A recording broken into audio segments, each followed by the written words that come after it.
Okay. Hi, everybody. And well, we're drawing near our close. There is this section on a call to service, and one more section, I think, on the new groups, and that will be it for the at this time for the commentaries on this book. Um, what a wealth of information and advice and wisdom is offered, and the purpose of the commentary is, well, it's not to spare you from reading the material yourself, of course, but maybe some connections, some hints will be offered, which will bring in a little more light.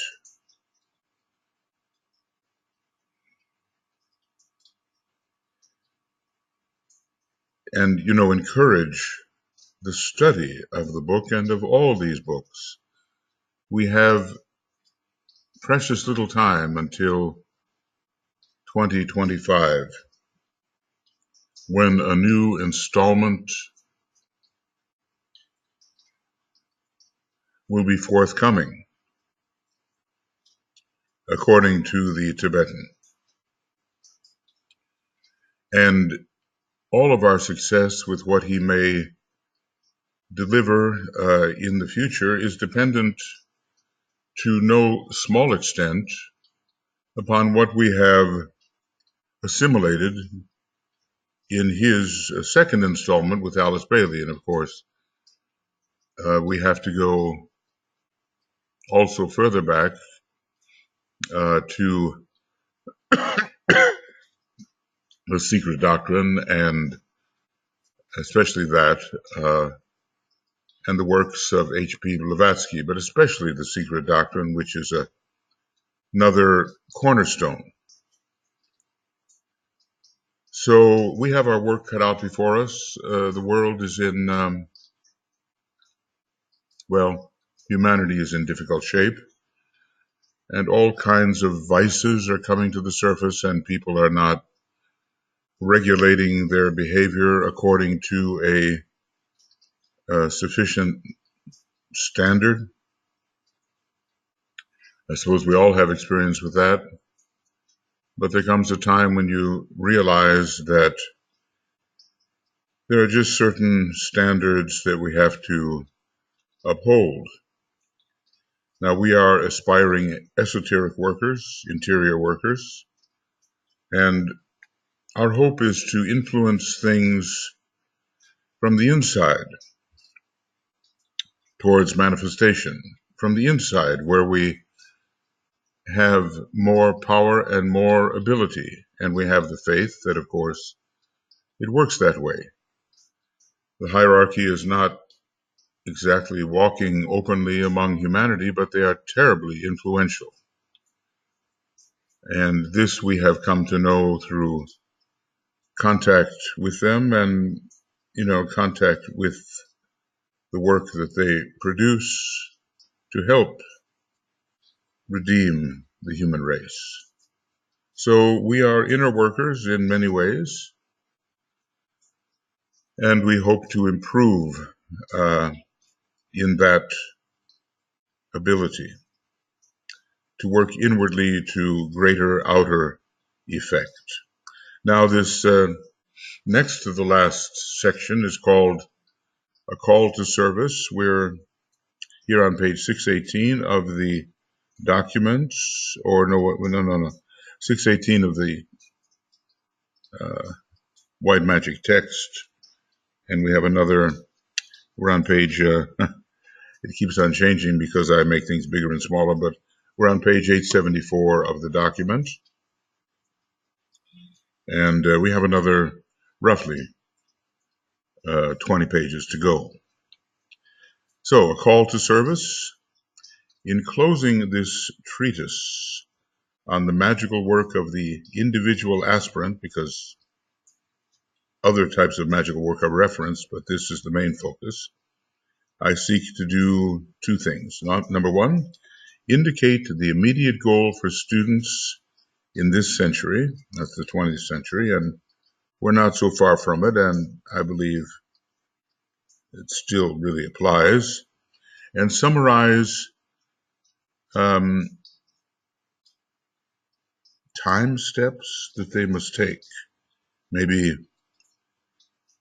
I think the word must be the steps that they must take. There are typos, there are typos in the CD-ROM. Indicate the things, number two, indicate the things that must be eliminated and overcome, and the penalties which overtake the probationer and the disciple when mistakes are made and faults are condoned. Well, we will all make mistakes and we all have faults, but we don't accept them and make excuses for them. We try to correct them. We don't try to gloss over them and say, hey, that's okay. All right. So, first of all, the immediate goal must be, something's wrong. I'm just going to hope that, if there's no image, there's no image. Okay, well, it looks like everything happened at once. The picture froze and a call came in and so forth. But now we're back. And as I was saying, we all have our faults, but we don't condone them. Always the effort to improve is the key factor in success with any calling. And I would say, especially on the path of white magic, on the path of spiritual occultism. I have to use those qualifiers because there are so many people, excuse me, when they hear that word occult, they immediately conjure up some kind of horrible images, and that's not what this is all about. It's about looking for the causes behind the outer appearances. It's a science, and we look for the reality behind the illusion. And that is spiritual occultism. All right. So we're doing two things here. Looking at the immediate goal and seeing what must be eliminated and overcome. These are our objectives in this section of the book. Okay. So first of all, let's make sure I have that bracket. First of all, the immediate goal must be well recognized if lost effort is to be avoided and real progress achieved. The law of economy has to be considered, observed. The masters all regard the law of economy as most important, even though they work very much with the law of attraction. Many well-intentioned aspirants are prone to give undue time to their registered aspirations and to the formulation of their plans for service. Okay, well, we just don't want to waste time. That's the idea. The world aspiration is now so strong, and humanity now so potently oriented towards the path that sensitive people everywhere are being swept into a vortex of spiritual desire and ardently long for the life of liberation, of spiritual undertakings, and of recorded soul consciousness. Okay. Their recognition of their own latent possibilities is now so strong that here comes the problem, of course, they overestimate themselves. They give much time to picturing themselves as the ideal mystic or in deploring their lack of spiritual achievement or their failure to achieve a sphere of service. All right, well, let's take note of that because he sees the failures that beset many people, and he's calling them to our attention. They do have latent possibilities. We all do, but the possibility is not the actuality. That's the key thing. Many things are possible. How many are actualized? How many are manifested? They give much time to picturing themselves as the ideal mystic. He doesn't say the ideal occultist there, does he? He does say the ideal mystic, and perhaps he's indicating which particular people do this. Maybe those on that transitional mystical path. The ideal mystic, or in deploring their lack of spiritual achievement or their failure to achieve a sphere of service. When we constantly berate ourselves, we cannot work effectively. And no one says the Tibetan can work well when laboring under a constant sense of failure. Thus, they become lost, on the one hand, in the vague and misty realms of a beautiful idealism, of colorful hypotheses. His use of the word colorful, I think, is deliberate because it kind of tells us that these hypotheses are attractive, but somehow the truth is veiled because color is that which veils the truth.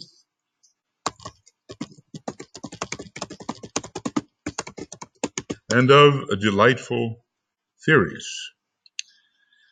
So they are swept into this world of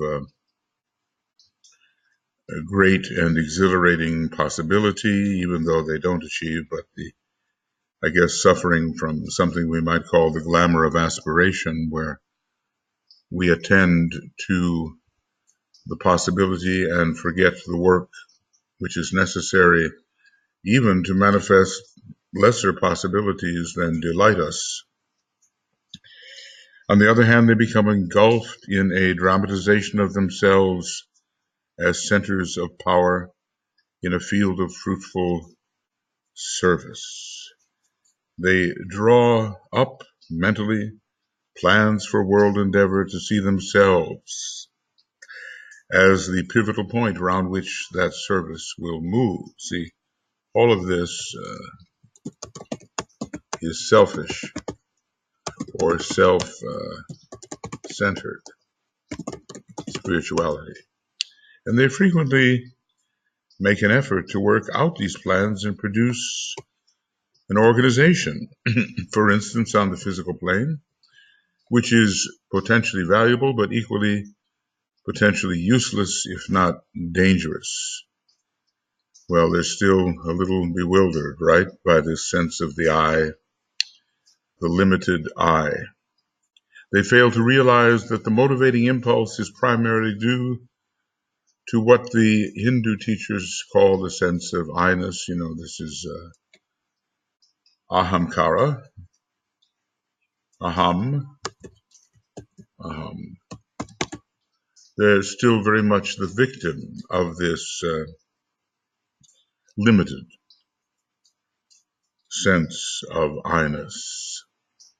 And it motivates what they do, even though they think their motives are other than the emphasis upon their personality. So the sense of I-ness, and that their work is founded on a subjective egoism. that is in the lower sense, right? He often doesn't use the word ego in the lower sense, but here he is, founded on a subjective egoism which must and will be eliminated before true service can be rendered.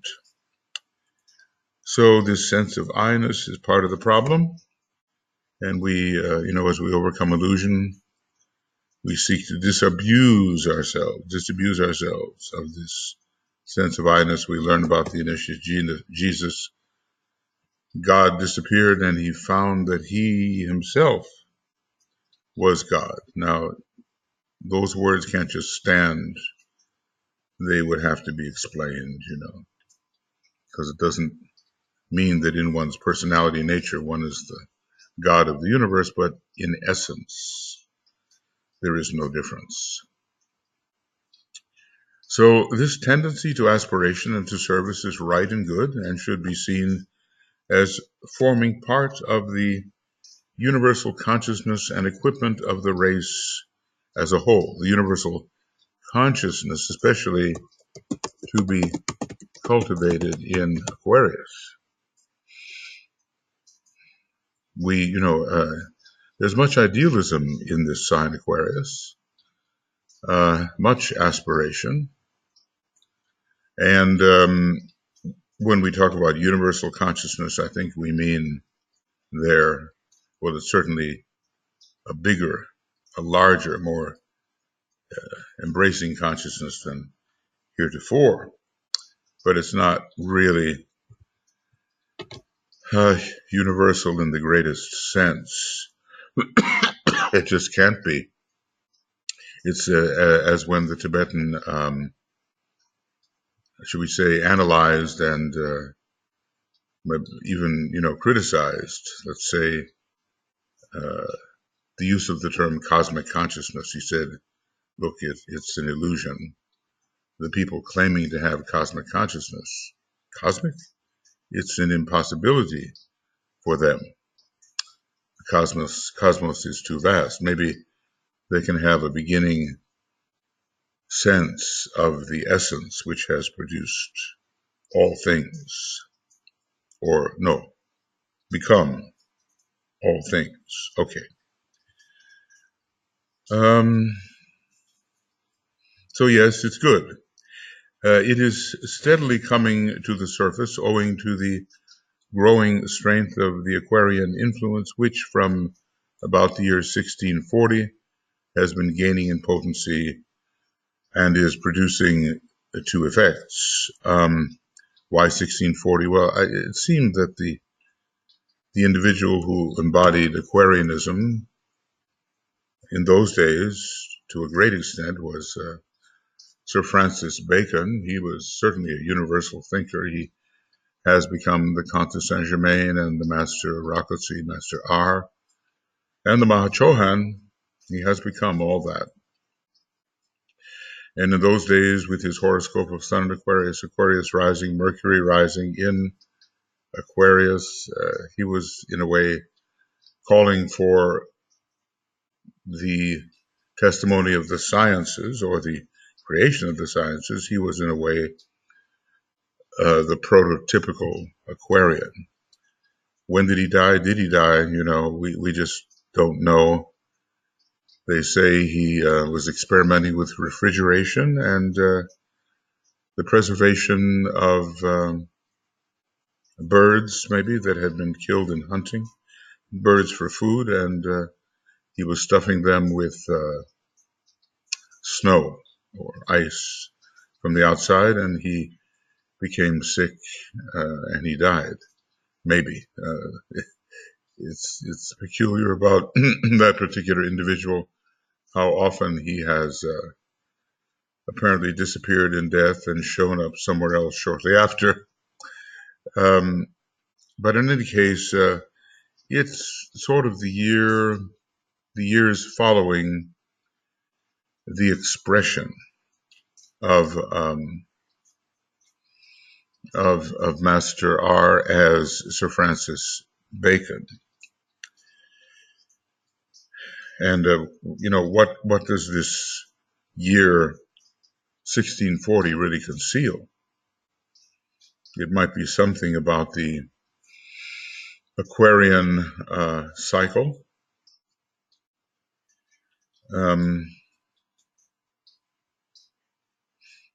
It might be that. Now, we're reaching the point where in 2125, well, 2117 is the date given. You've heard it said that the true unadulterated age of Aquarius begins. It's not held down or held back by the presence of the sixth ray in its previous cycle or the presence of the Piscean energy. And that would give about 500 years, a little less, from the year 1640. But it's got to be significant. And, right now, I don't have a handle on how to go in there and look at that. I think we could, 1675, the seventh ray came in, and 1626, was it? The sixth ray began to withdraw. I'm not sure how we can look at this particular year, but it's got to be significant. So the Aquarian influence has been gaining in potency since that time. It is breaking down the crystallized old forms of the Piscean age. Well, you might think since Pisces is a water sign, it would be very fluid, and Aquarius is the sign of fixed air, so there would be more crystallization. But Aquarius is Uranian in nature, and Uranus works against crystallization unless it's the preservation of its own unique ideas. And Pisces dissolves many things, but there are certain limitations to which it will adhere. So always different angles are being shown on the astrological signs. As all of you well know, this is the cause of the present disturbed conditions, and these conditions can be summed up in the words impersonalization. That's an interesting word. I feel like I want to add it to the dictionary.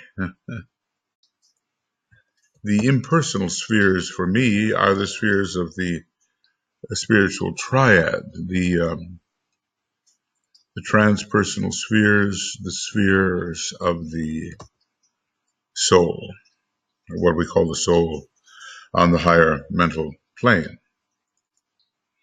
So let's see here. Make this a little bigger, impersonalization. So we do have many new patterns coming in under Aquarius, and Pisces tends in some ways to be quite conservative and to preserve the values which have evolved in the greater cycle, and to cloister people away, at least in the earlier stages, and to define in a narrow manner how it is proper to live and what spirituality is.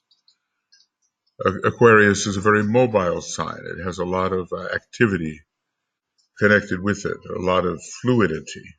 Well, there's an overlap, between the constellation Aquarius and the constellation Pisces, and maybe at some point they share in some of the same characteristics. Anyway,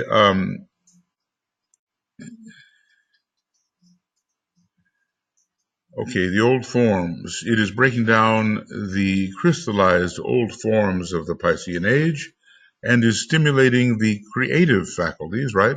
It's a sign opposite Leo. It's a very creative sign as they express themselves in group concepts and group plans. So this is let's just call this the advantages of Aquarius.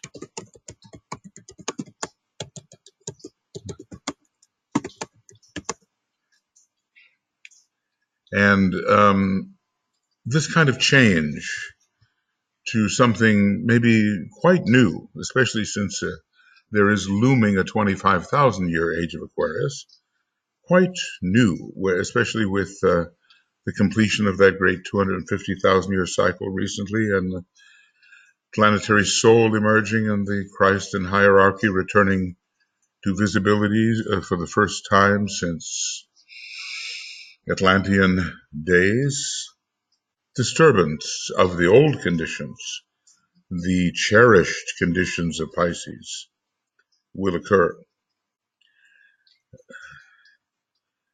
As all of you well know, this is the cause of the present disturbed conditions, and these conditions can be summed up in the words impersonalization, wherein the state, group, or groups are regarded as of more importance than the individual and his rights. We have to remember that the fascism or Nazism of Germany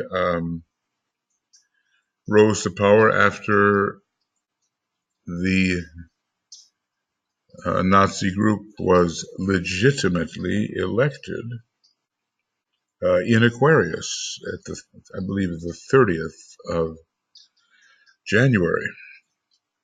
And here's another word. Let's look at that. Combine it with impersonalization. Okay. Right. This is the word amalgamation, which is the tendency to fuse, blend, and cohere, and to produce the interrelation, in the universal. The articulated universal is filled with interrelationships, which must eventually mark the intercourse of humanity and produce that synthesis of all the single men. Beautiful phrase, which Browning so truly remarks is the goal of the evolutionary process and marks the conclusion of the journey of the divine prodigal, that is, the part of the monad that went forth into the lower planes and into a sacrificial expression. And sensitive intercommunication between the units, groups, and combinations of groups, both on the subjective side. Now, did they say there were going to be 2 words? Because there are 3. And we'll accept the 3rd one too, right? Okay.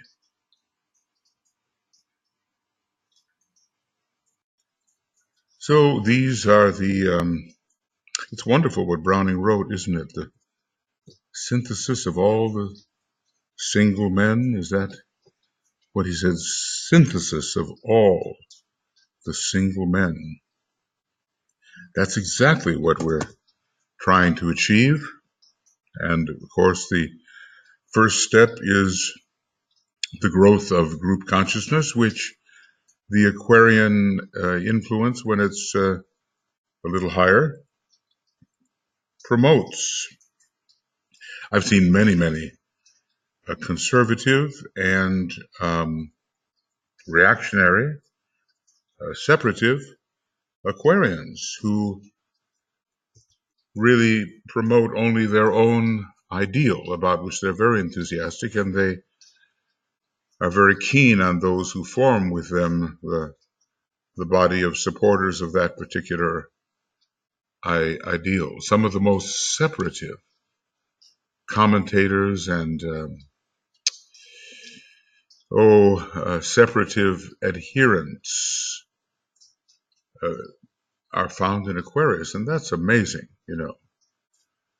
But the group idea is there. It's just that it's a very narrow idea, and it does exclude others who do not share that idea exactly. So there's a certain standardization that's going on there, a certain homogeneity among the types, and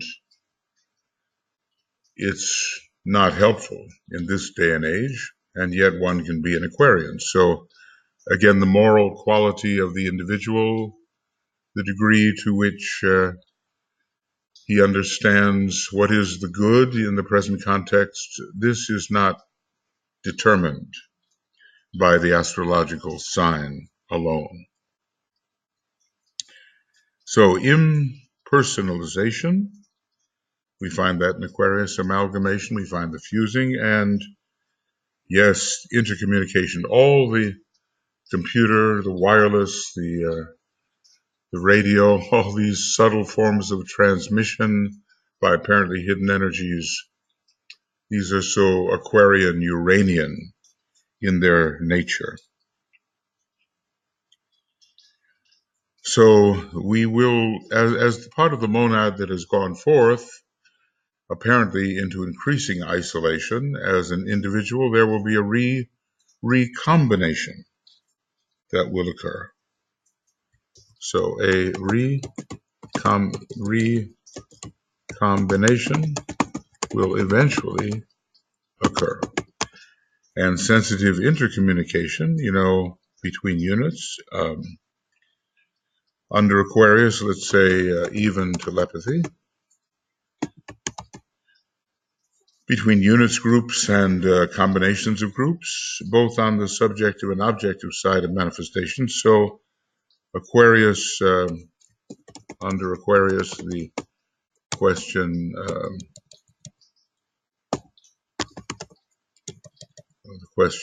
QST of survival, of death, and communication with the dead, and vice versa, will be undertaken.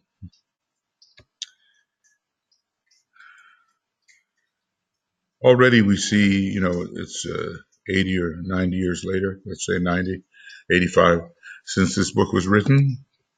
And already we see these things taking place. Our intercommunication is something that maybe no one could have imagined at the time. Our amalgamation, our sense of omnipresence and of one humanity is rapidly growing. You are there. Wherever something good or bad is occurring on the globe, you are there. Our telecommunications system make that possible, and that is, of course, people are appearing on the big screen, and here I am in New York, and let's say you're in London, and we're talking, maybe a little delay, but we're talking. All of this is under Aquarius, and it is known, as a very impersonal sign, but not necessarily in the beginning. So in all of these things, you have summed up for you the outstanding phenomena which are appearing for us at this time. And this time was even 85 years ago. Students are urged to consider the plan as it is thus expressing itself, working out. These are aspects of the plan. Impersonality, amalgamation, intercommunication, these facilitate the divine plan. Of course, they could also work for the other side. Students are urged to consider the plan as it is thus expressing itself and to study these growing tendencies in human affairs. We can only imagine what the next decades will bring along these lines. Therefore, we have to get certain difficulties sorted out so we can really get along with each other and use these augmented, apparently invisible energies, use them for good. The fact that they are so prominent will appear, these tendencies, right? These tendencies are prominent. Is the fact that they are so prominent will appear if the student will take the trouble to consider the panorama of history. There are many reasons to look backward and see what lessons we can learn as the, quote, researcher of the past, one of the names associated with the third ray. So if we will study the history, we will see these trends. He will then note that even the history of 500 years ago will reveal to him the fact that at that time great individuals were the prominent factors, and that history is concerned largely with the doings of powerful personalities who cast their spell over their time and age, like a Roosevelt or a Churchill or a Stalin or a Hitler. Those are some of the greater uh, beings, greater humans, for better or for worse, who cast sort of a spell upon human consciousness for a certain time.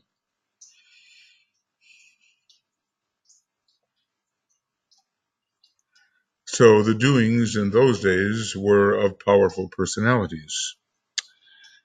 Then isolation and separateness governed human affairs, and every man fought for his own land, and every man forgot his brother and lived selfishly. Okay,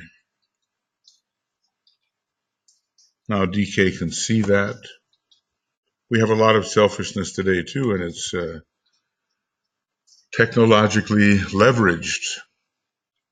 It's made more powerful with the technology to back it, but something different is emerging, and instead of just prominent individuals fighting for themselves, we will have prominent groups that are fighting or cooperating, depending. Then there was little interaction or interrelation between the different races. I mean, if you were in Europe, you were in Europe, and your interaction with Africa or China was minimal, right?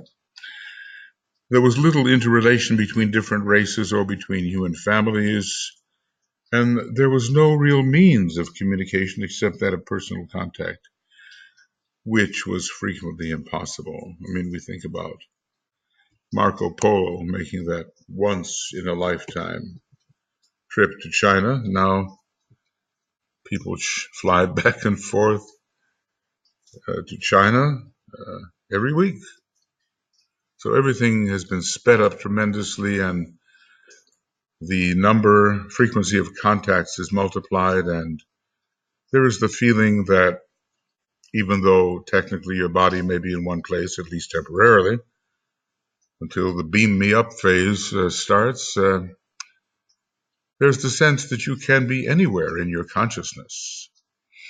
And the telecommunications system helps you do that. The revolutions, the atrocities, the demonstrations, whatever, they come right into your living room. And you are there. Well, in a way, yeah, you are there. Whatever this body of flesh may be doing, however localized it seems to be, it's the consciousness that counts. And Aquarius is one of those signs that really is involved in the expansion of consciousness. And so during this coming Aquarian age, I think we will find tremendous deepenings and expansions. After all, we will have Mercury as a decanate ruler. We will have Venus, the soul, as a decanate ruler. We will have Buddhi Manas, Buddhi Mercury, Venus Manas. We will have that bridge between the cosmic ethers and the dense physical nature of our planetary and solar logos. Students should therefore ponder on these words, which will be found to become of increasing importance during the next 50 years. Well, that takes us into the 1980s, let's say. But here we are 40 years later, almost, and they're becoming even more important, restoring the human being to an understanding of what it really is.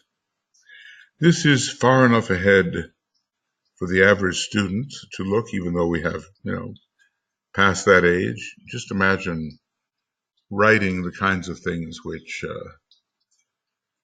survive usefully for decades. That's the way the Tibetan writes, and Blavatsky has written a book called The Secret Doctrine. Alice Bailey was very impressed by it and thought that nothing like it really had ever been written, and it's going to last a long time. People don't just come along and write a secret doctrine. Blavatsky was already, if not a fourth degree initiate, very close, I think really an arhat, really, working on that level. And according to Helena Roerich, she has now made her way to the central stronghold. Is it Shambhala? Well, anyway, she appears to be a fifth degree initiate now. So, these words, impersonalization, amalgamation, intercommunication, maybe it's a 1, 2, 3 in a way, first ray, second ray, third ray, would be increasing in strength until the 1980s, and I think they have continued. So far enough ahead for the average student to look and plan, and he always talks about the average student, and he really wants us so to regard ourselves as the average student. Otherwise, difficulty enters in, separateness enters in. And in their recognition of this phase of the working out of the divine purpose, they would do well to study their individual life expression and to ask themselves the following questions. Well, wherever we're presented with questions, we can never take quite enough time to really ponder on them during a session like this, but if you happen to be using this program in your study groups or classes or whatever, you could just stop the tape, as it were, stop the program, and ponder, as the Tibetan advises. And our subject matter is a call to service. Okay. We cannot forget the context in which we are working. So, here are the questions. Number one, they. Well, it almost should be like I, you know. It's a they, but it's an I, and each one of us has to address this to ourselves first of all, and then maybe to other groups perhaps after we've really answered soundly with respect to ourselves. So are they, am I, wasting time in mystical dreams? Neptune, right? The ideal. Or are they or I occupied in a practical application of the sensed spiritual truths, thus making them part of their daily experience? Okay, so let's just say spiritual truth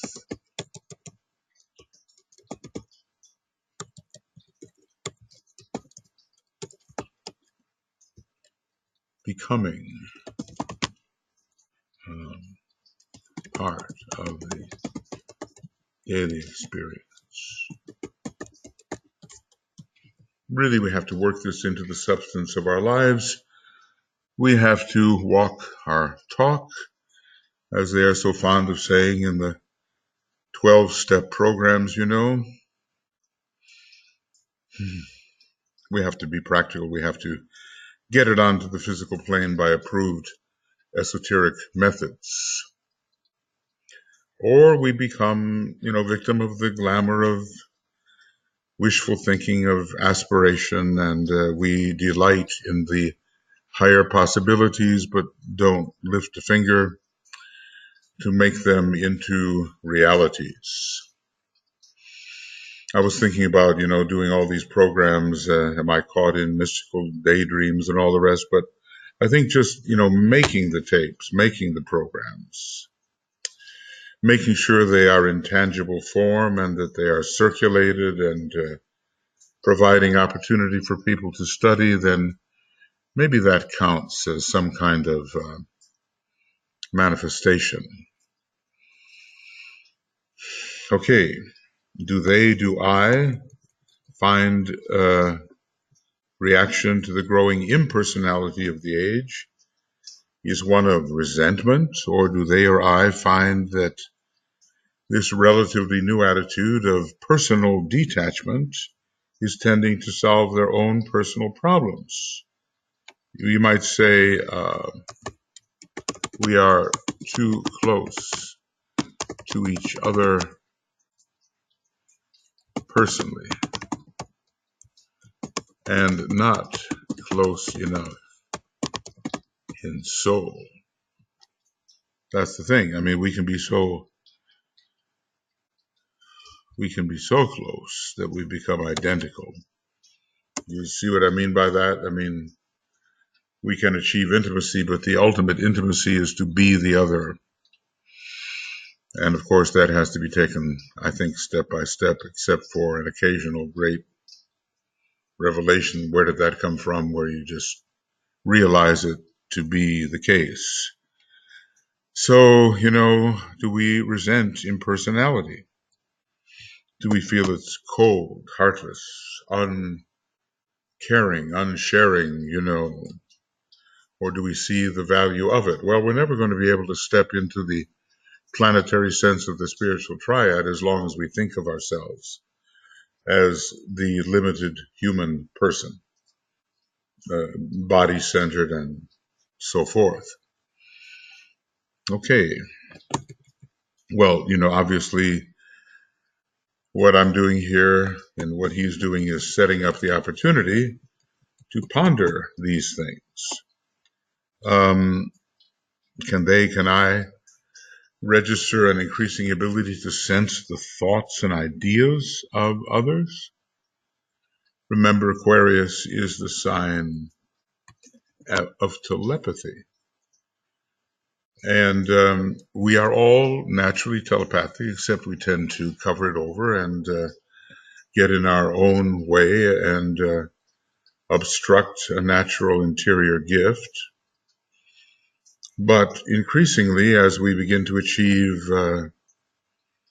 in spirituality, ashramic intimacy, the thoughts of others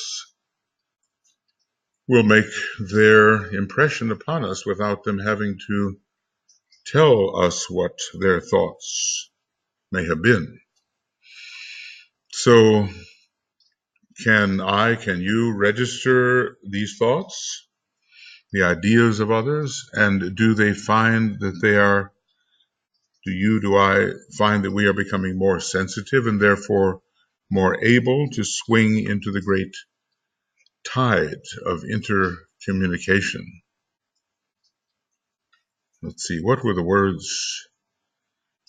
They were impersonalization, amalgamation, into creative groups, and intercommunication. We seem to be on that phase now of intercommunication. Impersonality. It means we realize that we are not the personality and we don't hold too tightly to our own personality. We recognize what it is, or the personality of someone else. Sometimes we look at that person, we say, well, that's who that individual is, but we have to see beyond the personality to grasp the real individual in the spiritual sense. And this is not easy. You've got to practice it, take someone you think you know and sit down in your meditation and see if you can penetrate through the obvious and discern what is the real individual. Okay, how much, number 4, for you and for me, how much is the faculty of dramatization governing our daily life? Do we find that we are at the center of the universe? I have an amusing thing there, which revolves automatically around them, or are they working at the problem of decentralizing themselves and at absorption into the whole? Yeah.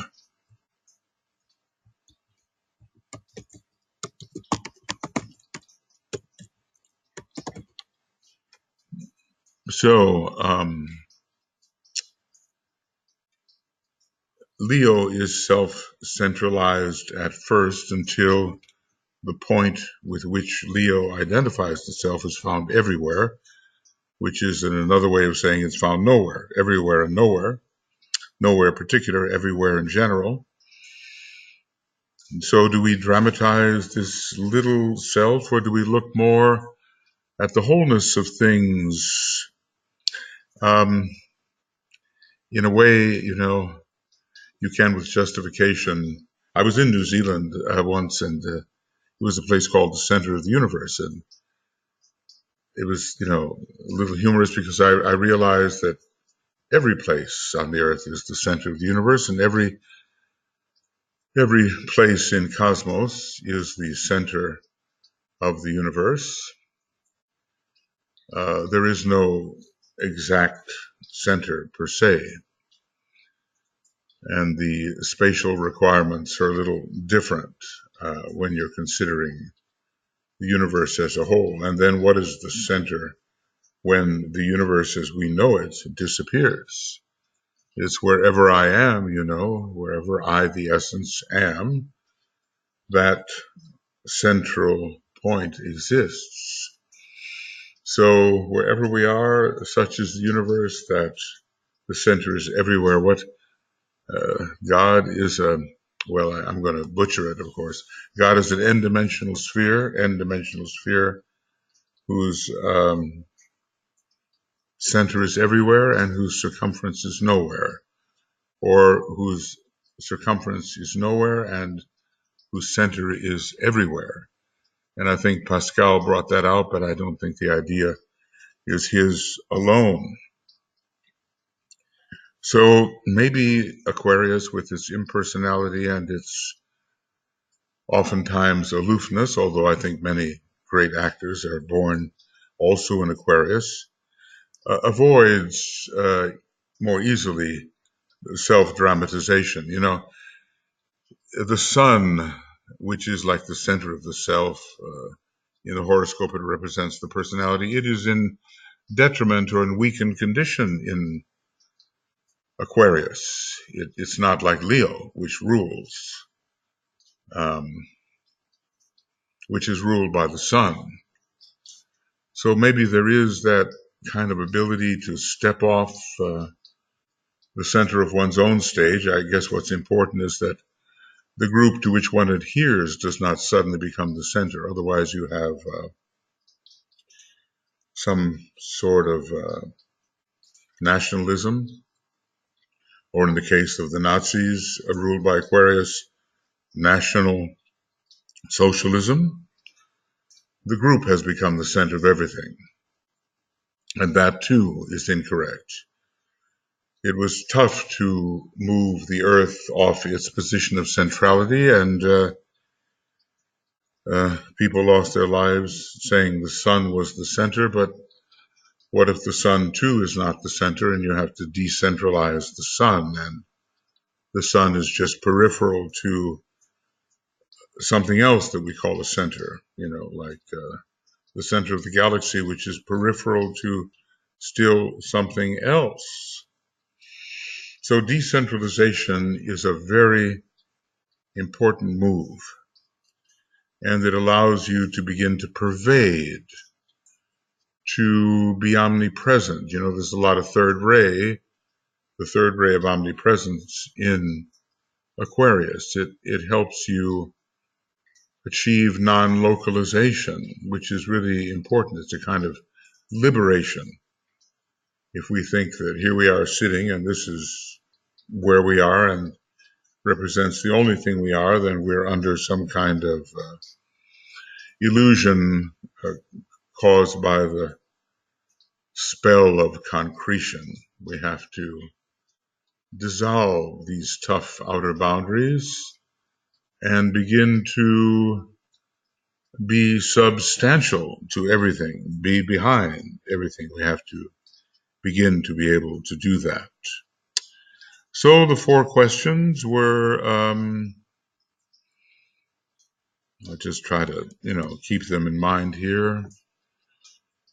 Mystical daydreams, resenting impersonality and not being treated as a person, but apparently a little bit aloof, treated uh, by those who have achieved a certain aloofness, treated um,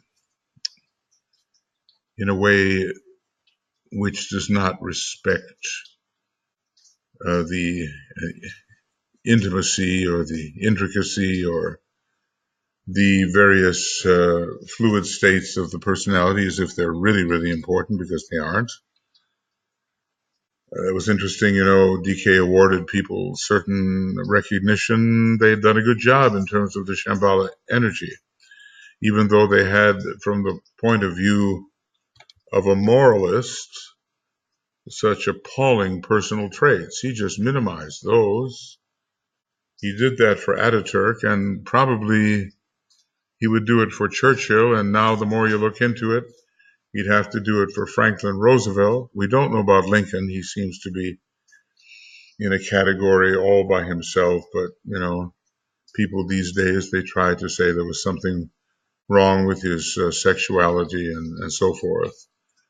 Latter-day interpretations of great figures. So people always find something about which to moralize and limit their approval of a great individual, but the Tibetan and the masters, they see beyond these few minor difficulties into the real essence of the person and what they did for humanity. And when you look at the people that I have mentioned, they did a lot. Ataturk, Churchill, FDR. Did I mention someone else? Always the specter of criticism will be there. So, is telepathy working for us? Are we sensing the subtle nature of the other? And are we self-dramatizing? And does the world revolve around us? I guess one can give a resounding yes and no to that. If we're at the center of the universe, everything around, revolves around us, and yet we are the relinquished point. So where are we anyway? We're everywhere. To be the center everywhere is the same as being everywhere, and maybe being nowhere in particular. So those are four important questions that the practical worker on behalf of hierarchy will have to answer, because we need to come up with a positive response to these questions, and our fulfillment of the requirements it's demanding, but it certainly is possible.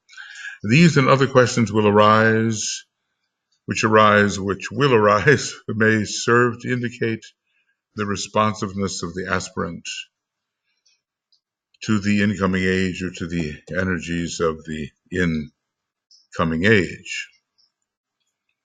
What I'd like to do is be able to, kind of dramatization and mysticism,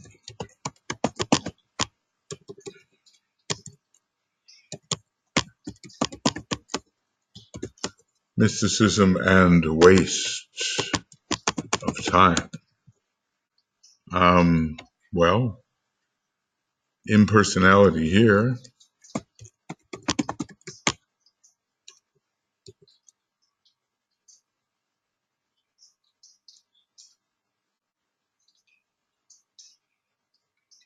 Okay, and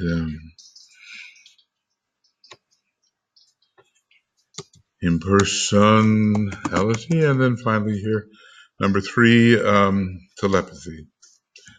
So these are watchwords. mysticism and kind of a useless detachment from practical manifestation, impersonality and resentment if one is treated impersonally rather than personally, telepathy, to be knowledgeable about what is within our fellow human beings, the Christ, he knew what was in man, and then the degree of dramatization and calling attention to oneself is such a limitation. Now, even though my chronometer has failed me, or maybe I've failed it, I'm going to say that we have finished 1 hour in X1V point 13, or let's say 15.3. And we'll find a way to go on very shortly. Maybe take the slightest break here. Okay. Okay. Hi, everybody. And took a little break here. But it's still the same program. We just, as you know, dealt with the factors of how people would react to the incoming energies and whether we could be qualified to be practical instead of simply mystical, and impersonal instead of personal, and telepathic, and as well decentralized, I guess you could say. Having a little trouble here. Continue numbering. Well, that's not going to work, is it? All right. We'll try to do it this way. And sorry for the slight delay here, but it makes more sense to take care of it when you can see it rather than later. All right, well, it's not exactly clear, but it will be clear enough. Okay.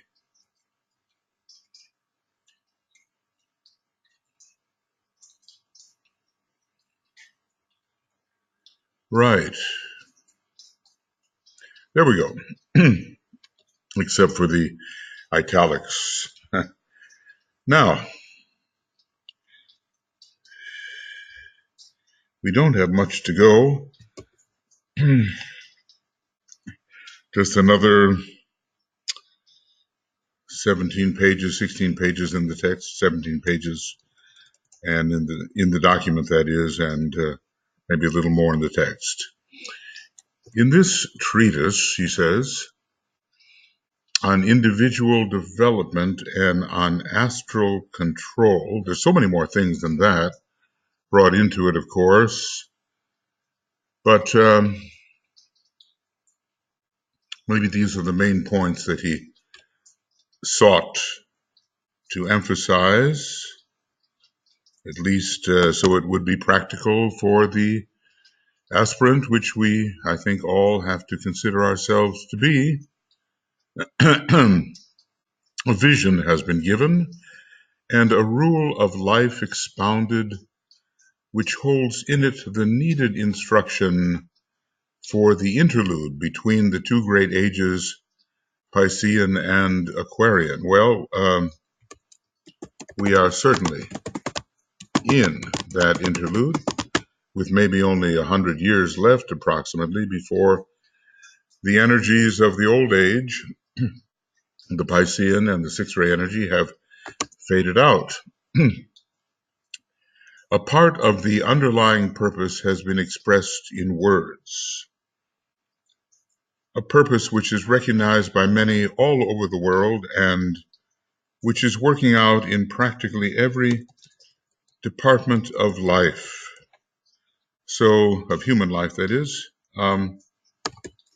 What is this purpose? Okay. It is subconsciously registered and intuitively followed by many who know nothing of the technicalities of the plan.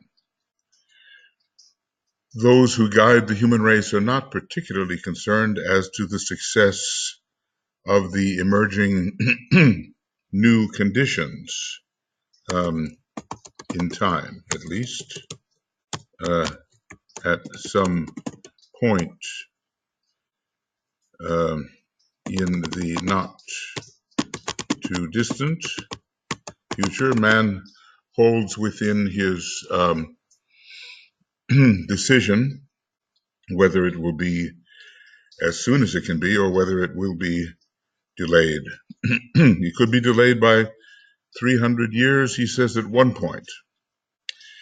Okay, the emerging new conditions, they will occur. That is most definitely assured, and the growth of human realization and of the spiritual consciousness of non-separateness cannot be arrested. We are talking about the time equation here and how much more suffering there has to be before this emergence into the consciousness of non-separateness will occur. The problem is what means to continue to employ to bring these desired ends about in such a way that the form nature can be keyed up and prepared to handle its new responsibilities and deal with its new knowledges without undue suffering and those painful cleavages and hours of agony which attract more attention than the more subtle and successful growth of divine awareness. This is the problem. It's skill in action, really, isn't it? What means to employ? So the form nature can be prepared, and to avoid undue suffering, there will be suffering, definitely in every advance, given the status, the old conditions, the arrangement of the old conditions. There will be friction and there will be suffering. There will be disturbance, just the way he says that. If a disciple intervenes in the life of, let's say, an aspirant, there will be disturbance. If an initiate intervenes in the life of the disciple, and so it goes. Every time a greater energy is brought into contact with a lesser condition, there is the suffering of the response and of the necessary rearrangement of energies demanded by the incoming greater energy. So from that point of view, here we are, the second ray soul of the planet is emerging with the third ray personality. There's going to be a lot of friction. The hierarchy is merging with humanity, a lot of friction.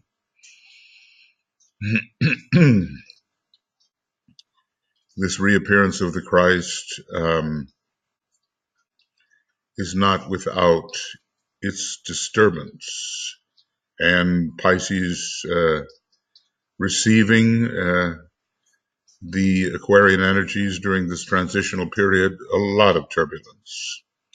Every time there is a tendency towards synthesis and understanding of the world, every time the lesser is merged in the greater and the unit is blended in the whole, every time great and universal concepts make their impact upon the minds of masses, there is a subsequent disaster and cataclysm and a breaking down of the form aspect of that which might prevent these concepts becoming physical plain facts. Well, I just said the same thing, and he said it so much better.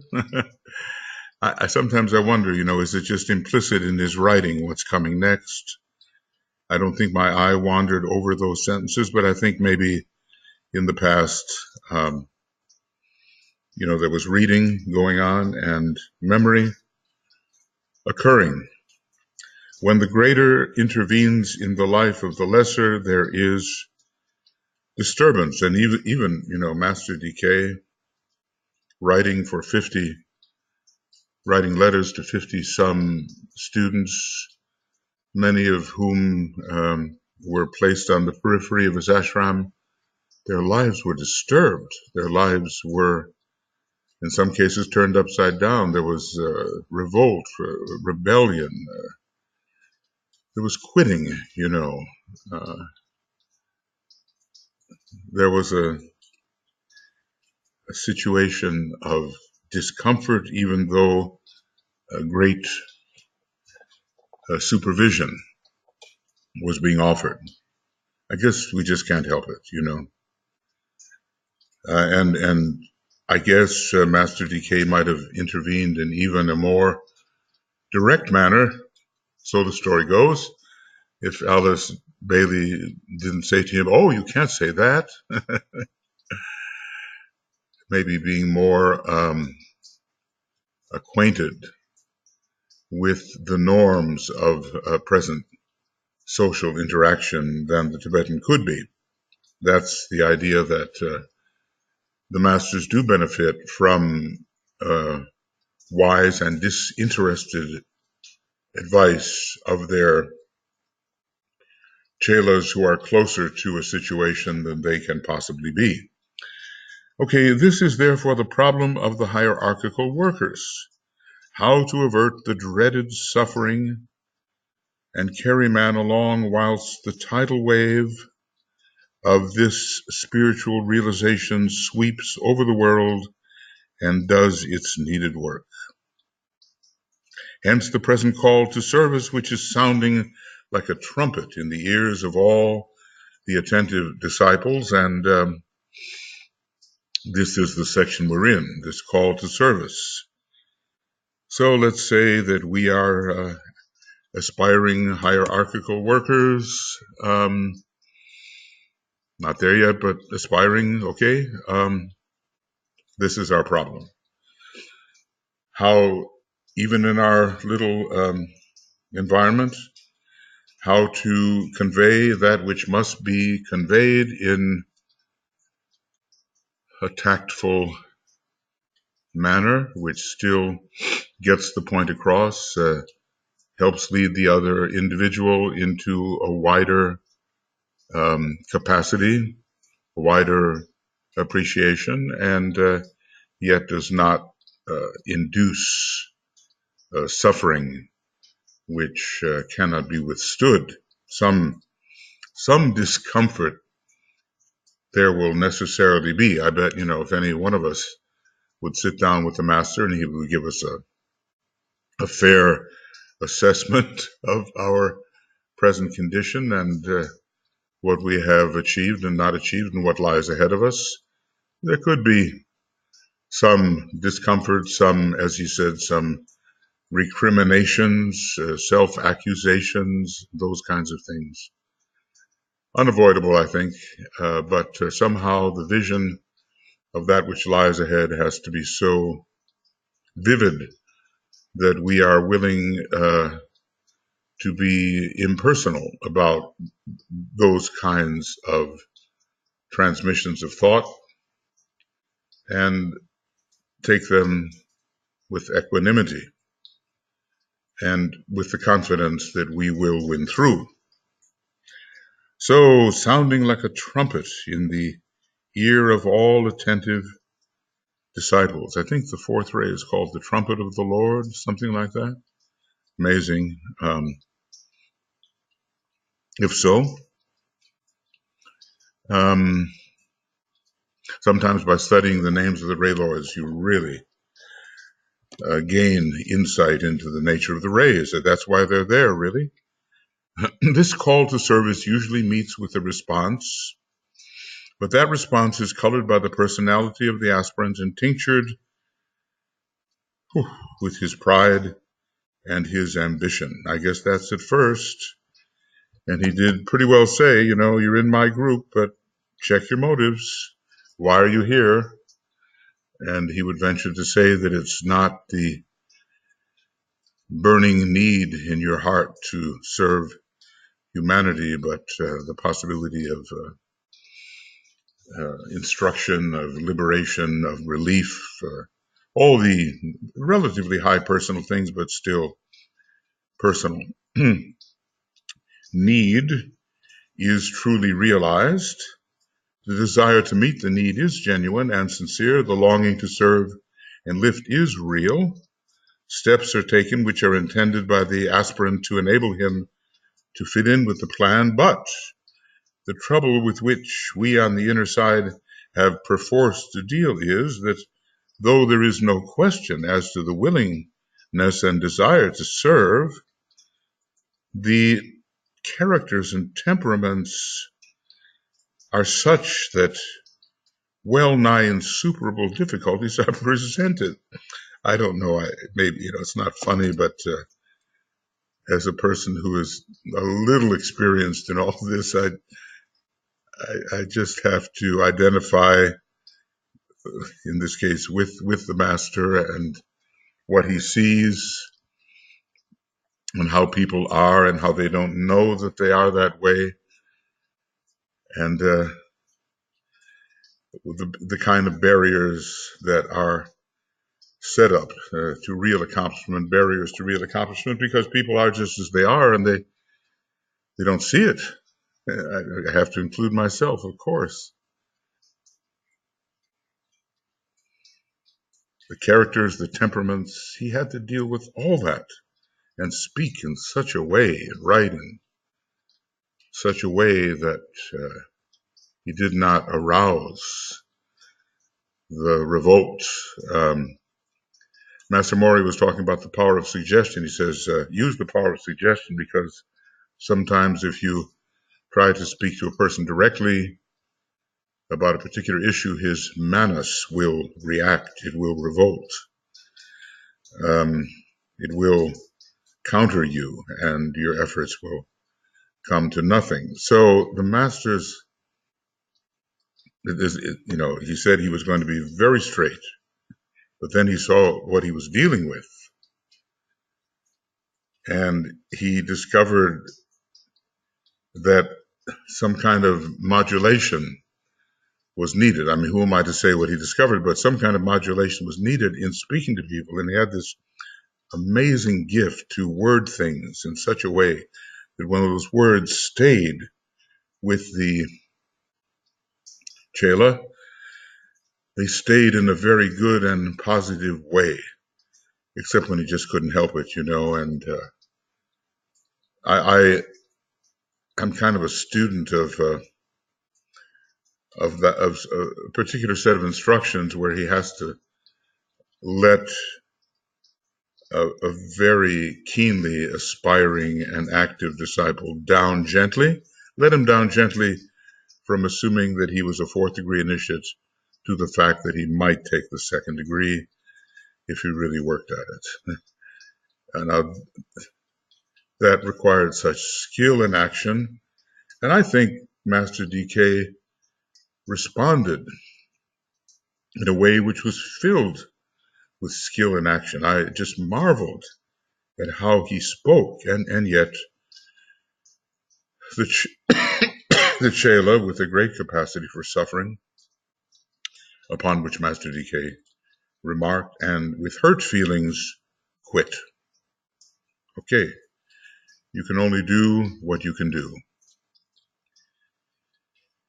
Okay, through these aspirants, we have to work, and the material they present gives us much trouble frequently.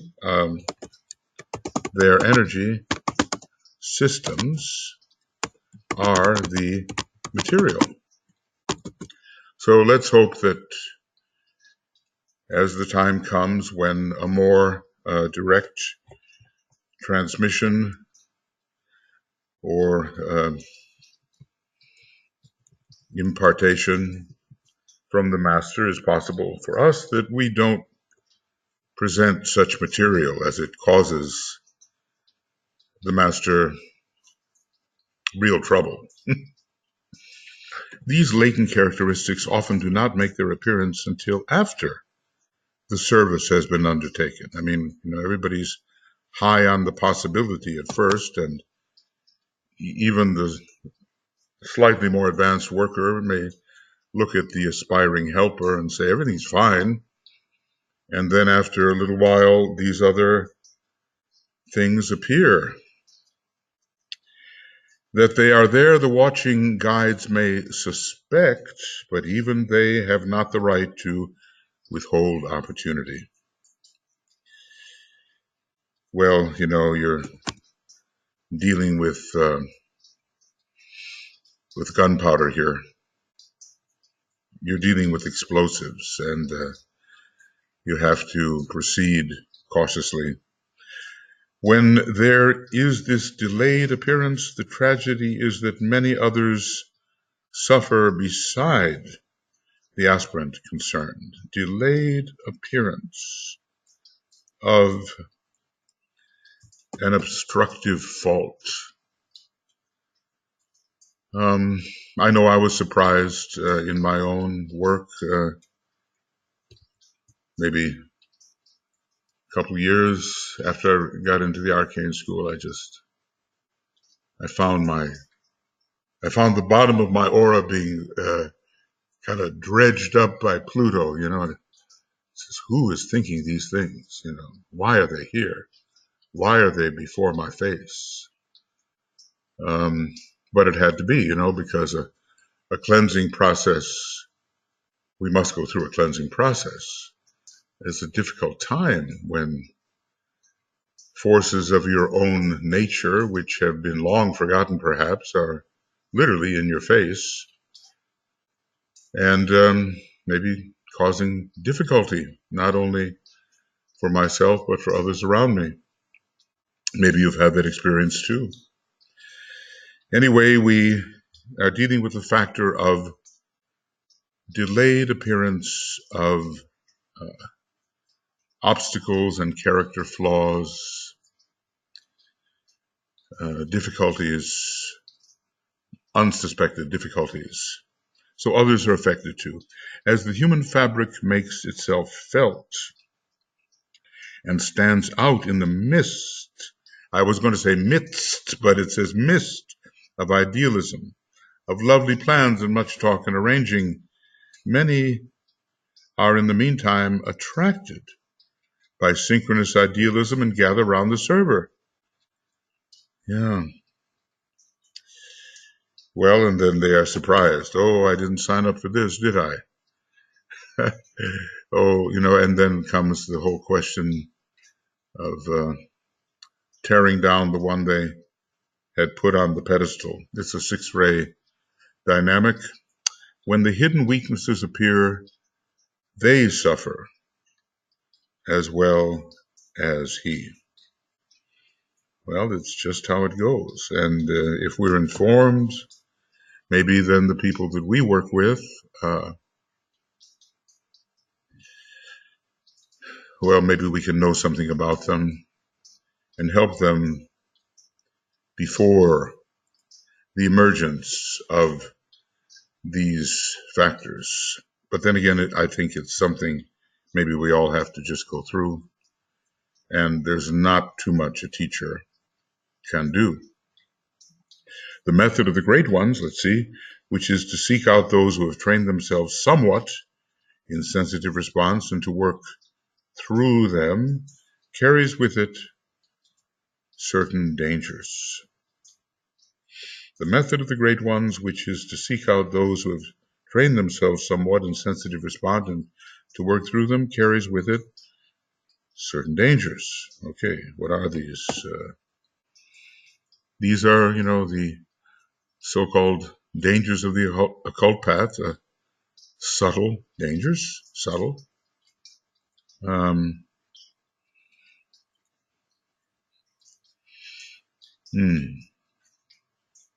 I didn't mean to go yellow. I'm just trying to offer contrast there.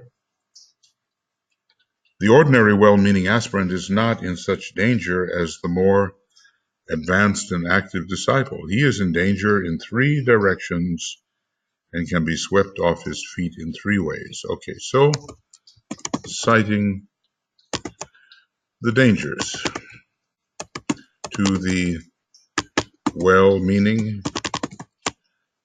disciple. Disciple what? Disciple recipient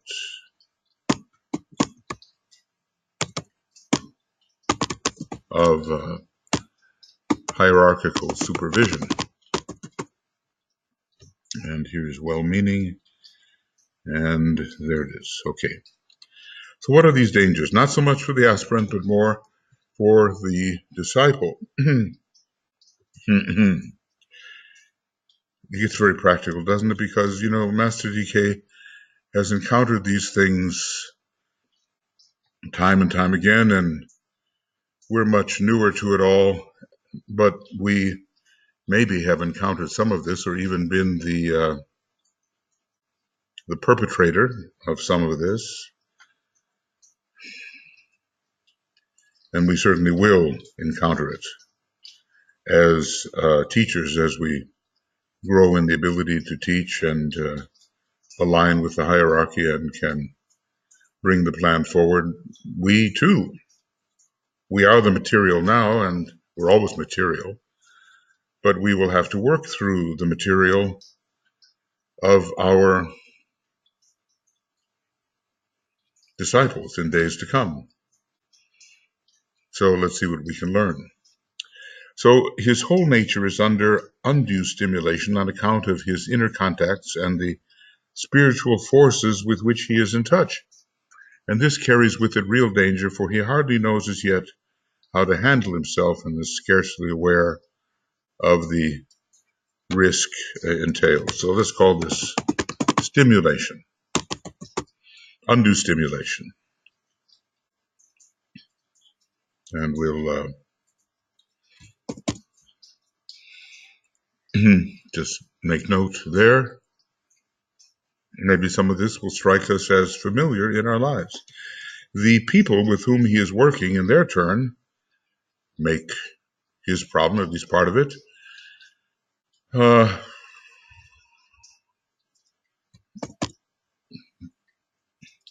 guess the master has gone through this, and we will too. Their greed, their adulation and praise, and their criticism tend to cloud his way.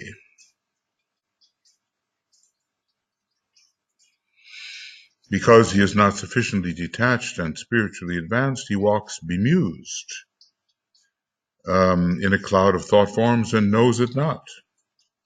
Thus he loses his way and wanders from the original intent, and again, he knows it not. So, you know, going astray and not knowing one is going astray. This is, others see it perhaps, but the one going astray does not see it. And, you know, the disciple may succumb to the greed, adulation, praise, and criticism and devotion that I've seen, that around the teacher is this cloud of devotion sent by those students who hope to gain something, or maybe are sincerely devoted, or lack a certain sense of proportion and don't appreciate the teacher's problems. And it's quite possible, you know, what is it called? The binding of the hands and feet by the devotee. And now we would know why it is that within the ashram there are certain disciples assigned to help the master ward off these waves of devotion, which can encumber the work of the ashram. Gosh, there's so many pitfalls, aren't there? You know, one has to be so wary, so cautious, huh? So, stimulation and the people around, and then his own latent weaknesses. Oh, goodness. Master DK ventures a little bit into the language we use, and this is still 85 years ago, at least, or more. His latent weaknesses must emerge under the pressure of the work, and inevitably he will show signs of cracking at times, if I may use such a word. So he's used two words that are very interesting. DK has used cracking and of the body, when older, creaking. Okay. And, talk about how difficult that is when you have the older creaking vehicle, like a rusty hinge that needs to be oiled. Anyway, he may show signs of cracking up at times. The personality faults become strengthened as he seeks to carry his particular form of service to the world.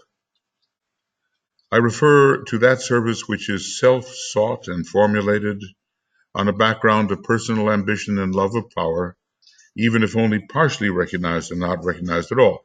In a way, maybe he's speaking of himself long ago. You get the sense with Master DK that he speaks very much from his own experience,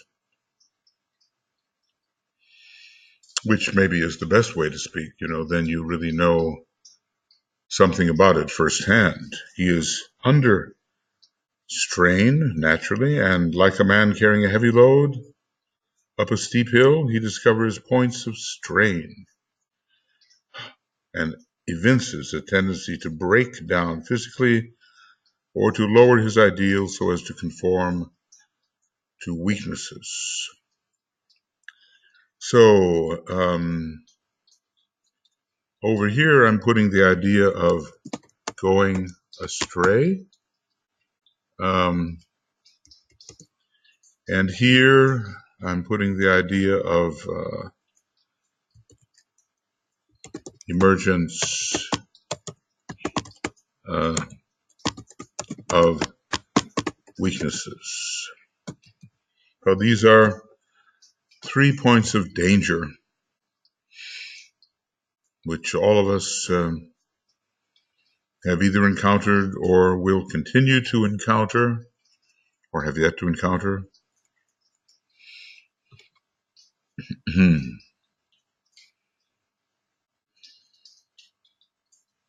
So if the hierarchy puts the disciple under stress of a higher vibration and the disciple tries to respond by working in the world and working with others, these dangers appear. The danger of stimulation,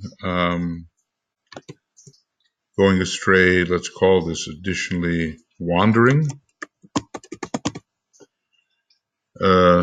from original intent. It's a bit like the last one too, where we lower our ideal because of the emergence of weaknesses, and we just can't stand the strain involved. DK tells us, as we get older, we have to watch out because the body has this tendency to creak and all that.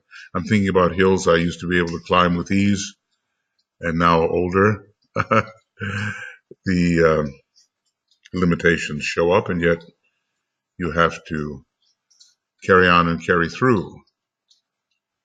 It's all about burden carrying, isn't it? Master Moria, burden me still more as I enter the beautiful garden. The job of the Aquarian server, he's got that pot of energy, of water of energy. Water can mean so many different things, matter, the astral plane, the illusions of the astral plane, the collection of subtle energies, which are like the water of life for those who thirst. Anyway, he's in a position of strain as he tries to hold that pot and deliver it in the right way. I mean, it's only when we get to the law of service where the pot is, on the head, perfectly balanced. Of course, it's related. Aquarius and the law of service are related. But it's only then when we get to that third law of the soul and can really wield the third law of the soul in a fairly advanced manner, then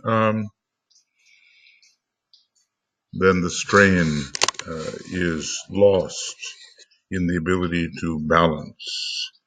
And then here's number 4, in a way, To all this must be added the strain of the period itself. And I don't think it's gotten any less, really. As a matter of fact, well, going through 2 world wars, it's terrible.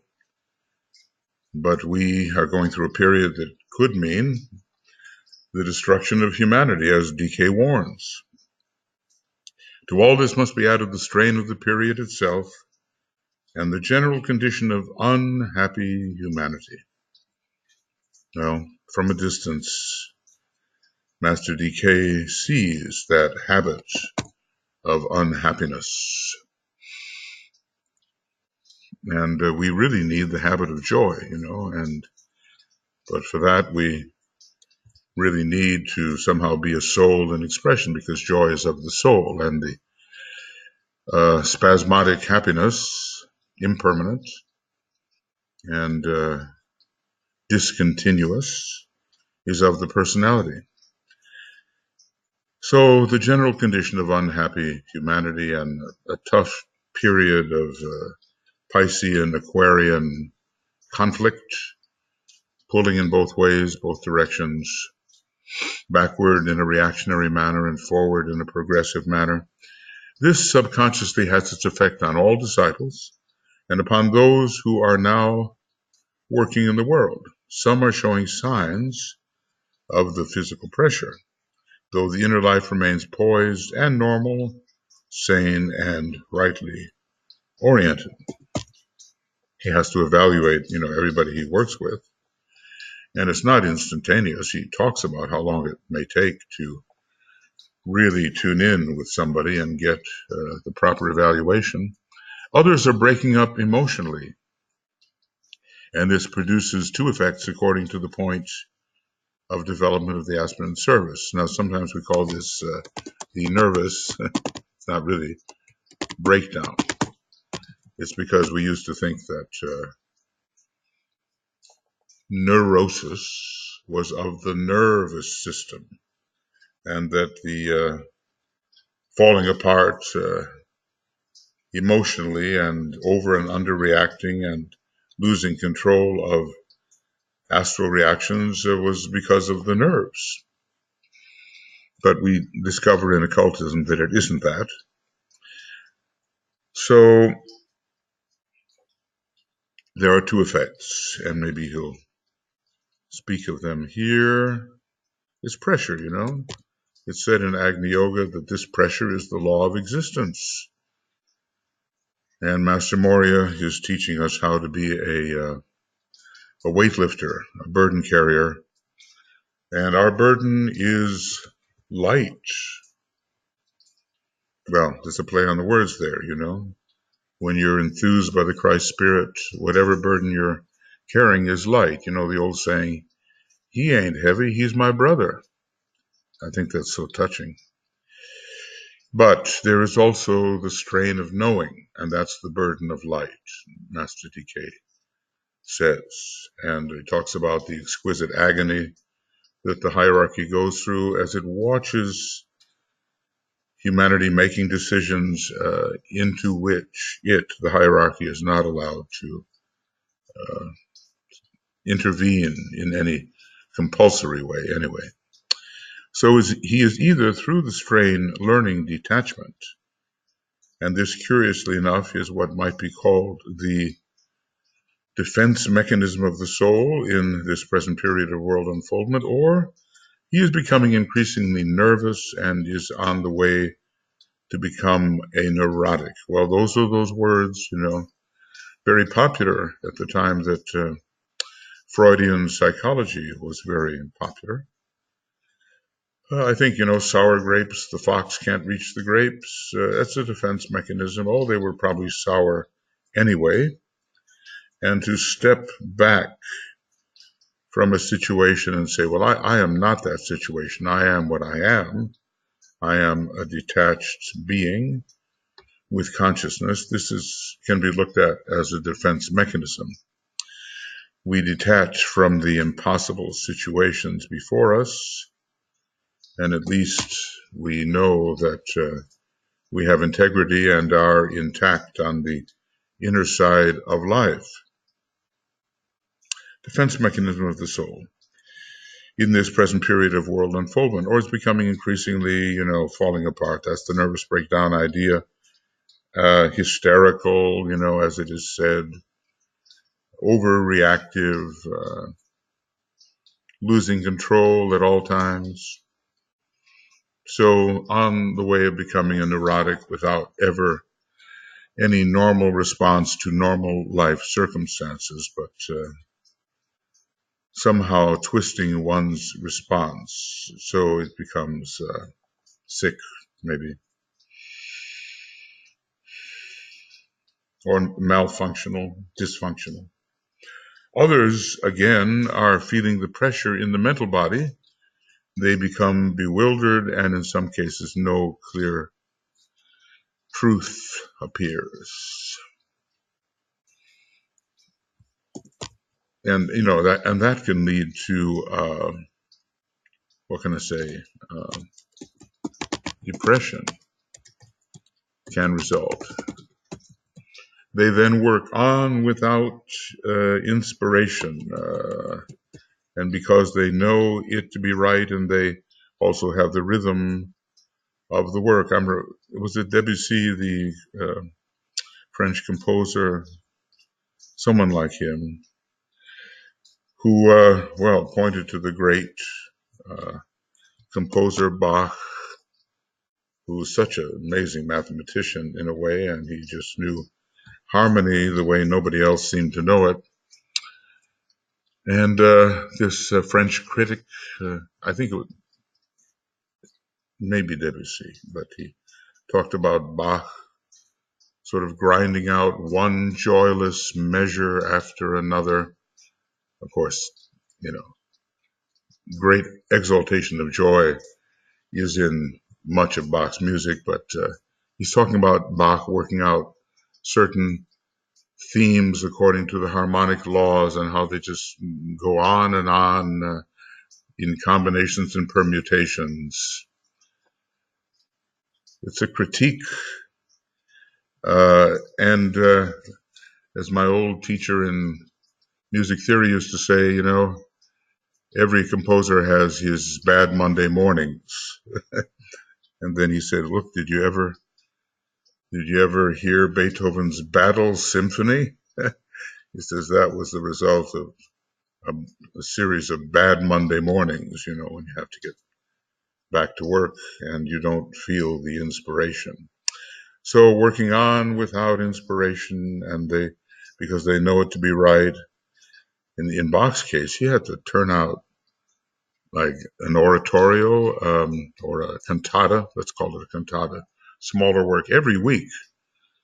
Every week. How did he do that? And then there were no computers and no Xerox machines.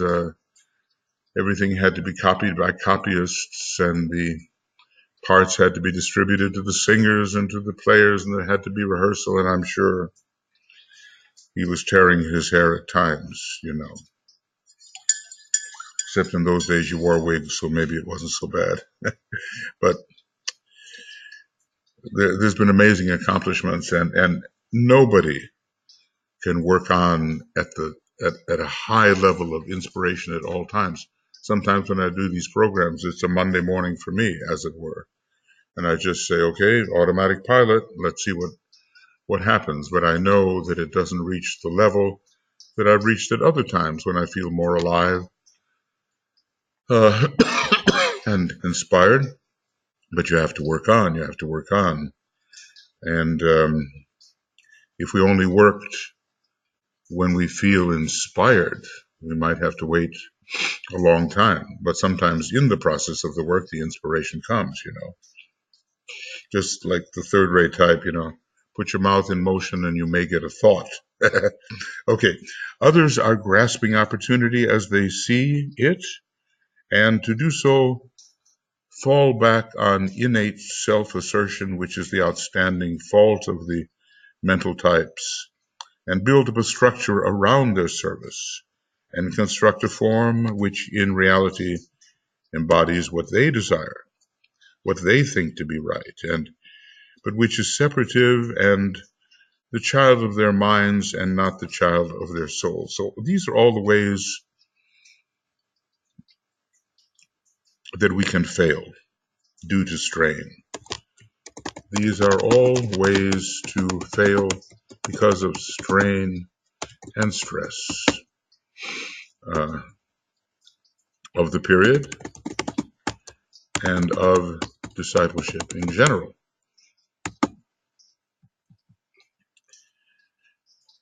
The defense mechanism of the soul, the nervous reaction, bewilderment, depression, joylessly working on, but without inspiration, falling back on personal self-assertion. Some, in their turn, more potent and more coordinated, feel the pressure of the entire personality.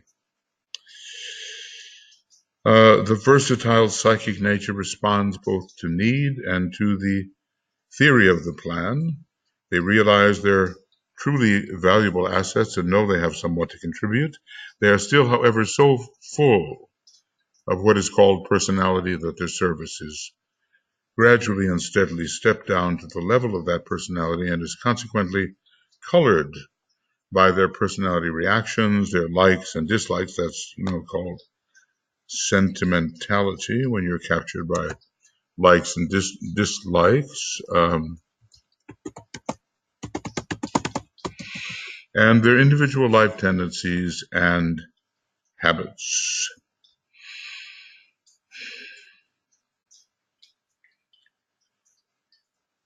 Well, when serving, the personality is not the inspired source of the service. It is the soul, but we have difficulty sustaining soul inspiration. So these habits, they assert themselves, and there is then a worker doing good work, but spoiling it all by this unrealized separateness and individual methods. This is the third ray in action. And somewhere in the glamour lists, there's the idea for the third ray of the cooperation with the plan, but in an individual manner and not in a group manner, I'll do it my own way. I have my own technique, and I don't need the group to help me.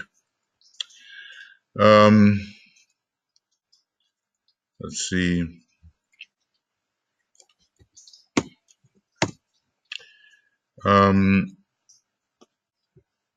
Here we are with the, I'm in the wrong place. I'm in the wrong place. It should be more like page 65. Not exactly, but getting there.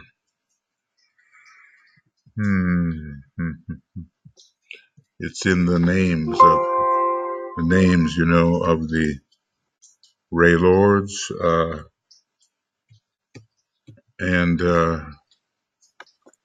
no, these are the names of the Ray Lords. I'm probably not going to find it, But the idea is cooperation with the plan in a very individual way and disregarding the group in this effort to cooperate. So it is separative, actually. All right. So these habits assert themselves, and this means that such a worker gathers to himself only those whom he can subordinate and govern. And I guess, well, it was really interesting about Lincoln's cabinet. He gathered his adversaries together to be members of his cabinet. It was such a difficult and very creative thing to do, so he would always have the other point of view. Some are so insecure that they gather only those who have their point of view, the point of view of the leader, and there's no dialogue, really. So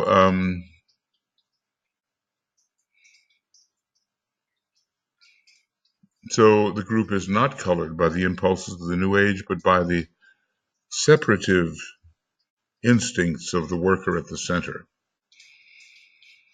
The danger here is so subtle that much care must be taken by a disciple in self-analysis. It's so easy to be glamored by the beauty of one's own ideals and vision, and by the supposed rectitude of one's own position, and yet all the time be influenced subjectively by love of personal power, individual ambition, jealousy of other workers, and the many traps which catch the feet of the unwary disciple. So let me just say then here that all of the foregoing is about liabilities or liability. Liability found in the would-be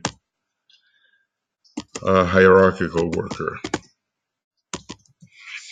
So, fairly prosaic things. And all of this, what can I call it? Here I can call it something like liability due to strain and pressure.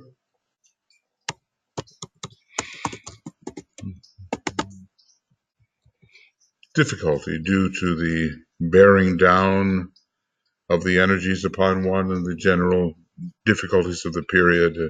One just starts to go to pieces, becomes depressed, becomes sick, all these good things.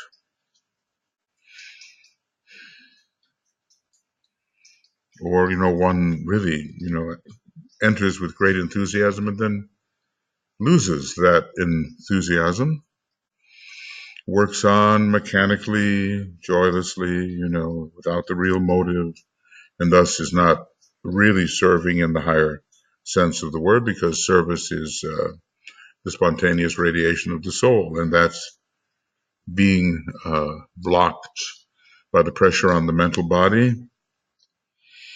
Some are asserting their own lower nature. They fall back upon it, upon their sentiments, their likes and their dislikes, and they insist on the same attitude among those who cooperate directly with them. Well, we've seen some liabilities here. Okay, so what have we? Dangers. Dangers of what? Working with the master, working with the hierarchy, receiving the higher impress, and then trying to carry it forward. Dangers arise, overstimulation. Let's put that over in there. Overstimulation. And wandering off and having, difficulty with the people surrounding one, and becoming beclouded by all of the kinds of reactions of the people around you. And the other is the emergence of weaknesses, which show in a delayed manner. And the fourth in this series looks like a generalization.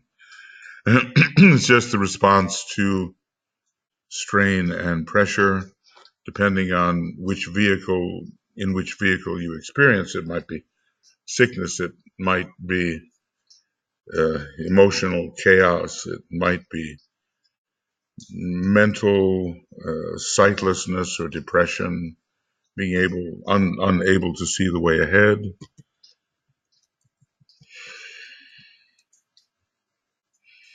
And we might, impose upon others that they join us and serve exactly in the manner that we insist on serving. I spent a little time with various actors.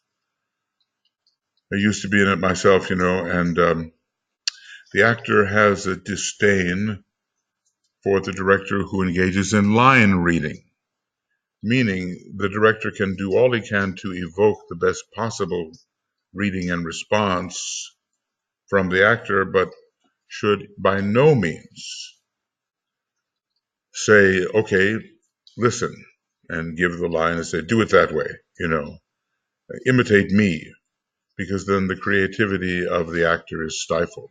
I've seen some directors where they're funny, they're good, but all of these people take on the mannerisms of the director, and they don't seem to function in an authentic way with regard to their own expression. I don't want to name names, but it's amazing. It's obvious that the director is making an example of himself and saying, okay, imitate me. Well, that's not the real way to gain the creativity of those with whom you work. It may be slower and more painful to let the actor work out his own method rather than say, this is a good way, just imitate this way, read this line this way, etc. But, well, people are on either side of that. They either trust or they don't trust. So this has to do with the worker gathering around himself those who will do things exactly as he does them or exactly as he tells them to do. Okay, now this is a false, okay, not the real impersonality or the other two qualities.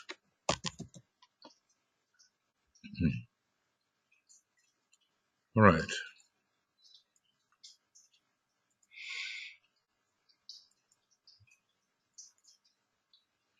But if true impersonality is cultivated, if the power to stand steady is developed, if every situation is handled in the spirit of love, and if there is a refusal to take hasty action, it's a lot easier to give an actor a line reading and say, do it this way, than to let them evolve the right way out of themselves. A refusal to take hasty action and to permit separation to creep in, then there will be the growth of a group of true servers and the gathering out of those who can materialize the plan and bring to birth the new age and its attendant wonders, just like attendant planets to a solar god. DK talks about the wonder of the new age, but he doesn't say too much about it, lest he produce the visionary who only thinks of that. He deals a lot more with how you get there. So, impersonality, steady standing, love, making haste slowly, then the true group of surfers does emerge. Okay, so maybe I can put that in here.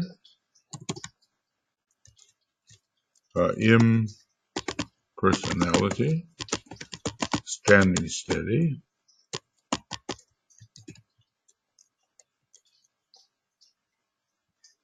Okay, standing steady.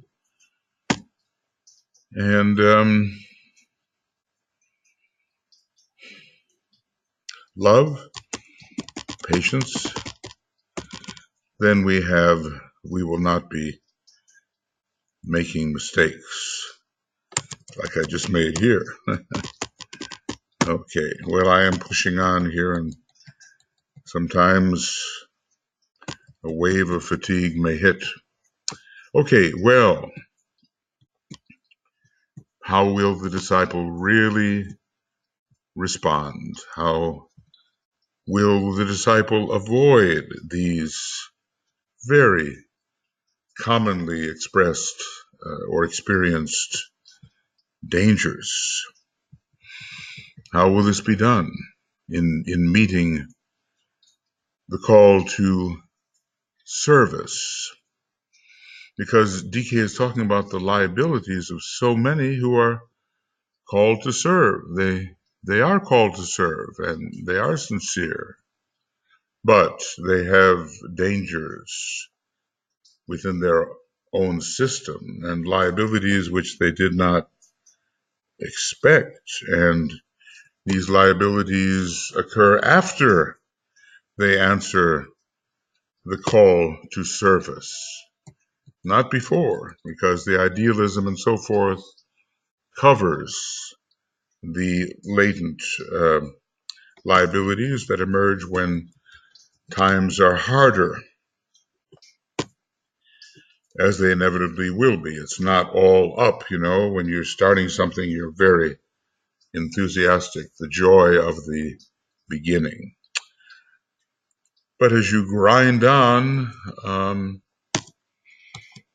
things quiet down and the weariness may settle in, and it becomes impossible to sustain that kind of leaping joy that you experienced when you were beginning.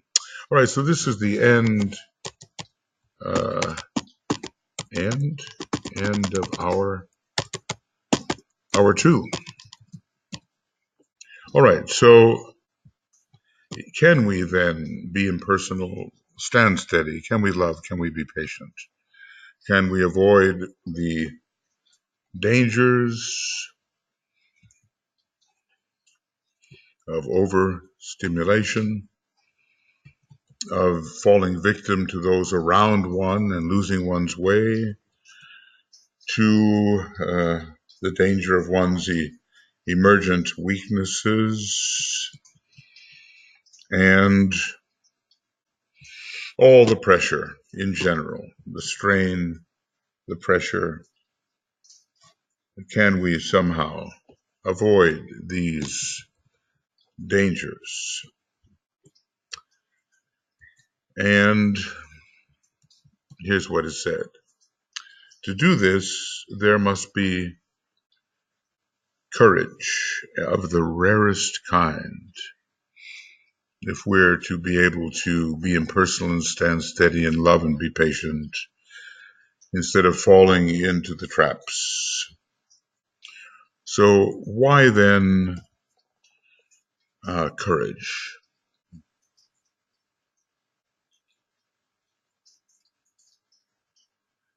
Fear holds the world in thrall, and no one is exempt from its influence. No one. Even the master? I don't know. For the aspirant and for the disciple, there are 2 kinds of fear which require to be especially considered. This is very practical, and I'm sure if we examine ourselves, we will find that we are either now or have been recently the victim of one of these types of fears. The fears that we dealt with in the earlier part of the treatise, and the fears that are inherent, as you know, in existence itself, are familiar to all of us. They have their root in the instinctual nature. Economic fears, I won't have food, clothing, and shelter.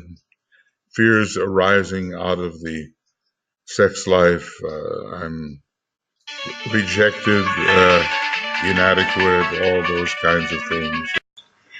Well, okay, a little, I'm sorry, little interruption there, but I have to stay in touch.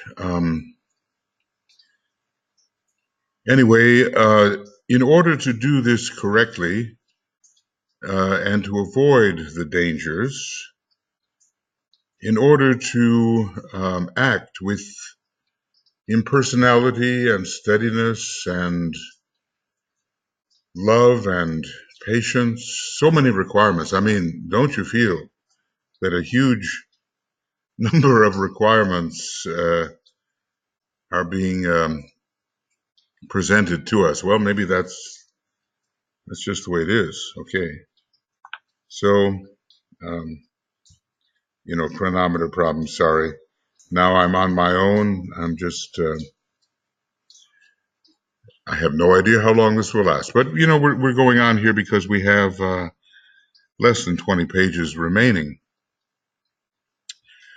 So in order to live this way and to serve as the disciple in this manner, even when we're under a very heavy stimulation from the hierarchy, it requires, he says, courage of the rarest kind, and we have these two fears. He dealt earlier with a certain type of fear, the unpleasant fears, which were kind of irrational, and he led even, then there were circumstantial fears, and then there were fears involving attacks by the counterforce, which, can be very real things, and as they are, what he says, warring militantly against the aspirants. Okay. So some of these fears that we earlier considered, he says, they have their roots in the instinctual nature. I think this is where it happened. Economic fears, fears rising out of the sex life, physical fear and terror, fear of the unknown, with that dominating fear of death which colors so many lives. And these fears, they have been the subject of much psychological investigation, and he's not going to deal with those. These are well-known fears. And when they settle upon one, he talks about alignment with the soul and with the master, perhaps. And if the fear is serious enough and based upon a real occult attack, then we have to call virtually upon the whole hierarchy in a way, and especially those masters with whom we may be familiar, and use the violet light, which can have quite a reaction on the etheric body. He's given us some methods. Okay. So there are irrational fears and rational fears, but they do debilitate the astral body, and they freeze the mind, and they have physiological effects. And basically, we're using the white light and the violet light to help us overcome these kinds of fears, and he doesn't want to talk about those right now. They are to be overcome by the life of the soul as it permeates and transforms the daily life, and by the refusal of the aspirant to accord them any recognition. Oh, that's interesting. So, in a way, we practice a kind of divine indifference here. And in the gradual work of the soul, permeation by the soul, they will be overcome, and through our own indifference. There's a certain, what is he called it? You may remember a certain don't care attitude. That's a defense against these fears and against personality states that seem difficult to deal with and affect one. Don't care. Okay. But of course, one has to see clearly what it is one doesn't care about.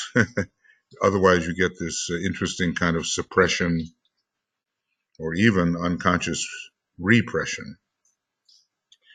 So the first method, in which we say that using soul culture over many years and even lives builds towards future strength of character and prevents the coming in of any new fears. They cannot exist when the soul is consciously controlling life and its situation. So this is the first method. I mean, fear really is the great dweller on the threshold, and I dare say, maybe initiates of the fourth degree don't have fears. I don't know. Maybe they do, but certainly not fears having to do with the astral body, which they are negating.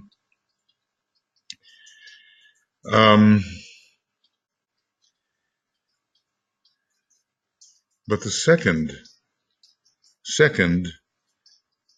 method negatives the old thought forms and brings about eventually their destruction through lack of nourishment. Okay, so there's something to say about that. Let's just say this, that if you don't care, then you are not feeding the fear. So inanition, lack of nourishment, yes, that's what happens. Pay it no mind. And if it doesn't settle deep down in the unconscious, I mean, you're kind of really deflecting it. There comes a point where you're not really suppressing it. You really mean it. You are deflecting that fear.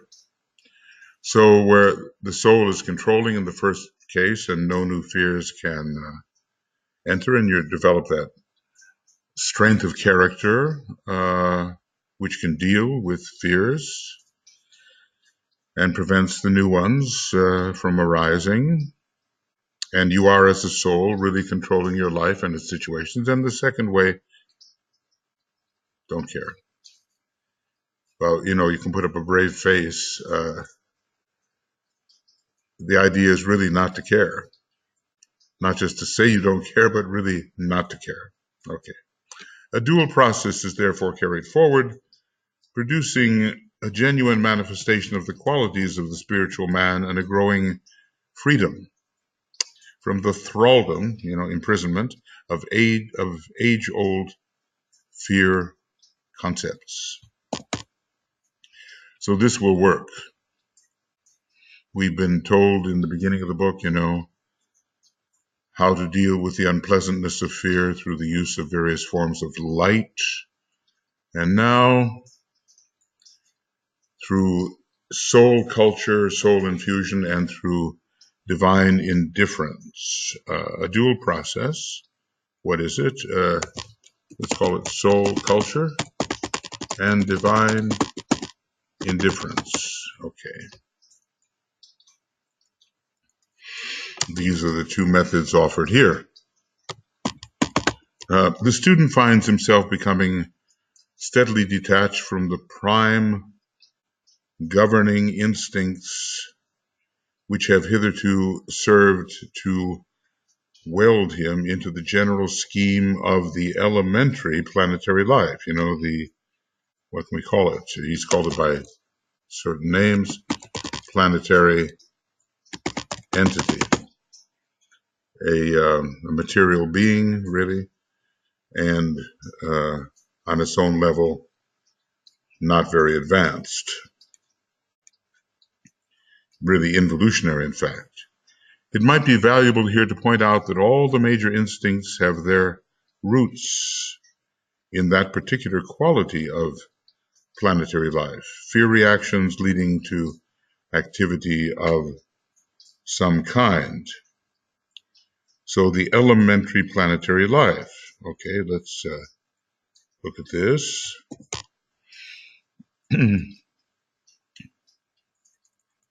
So fears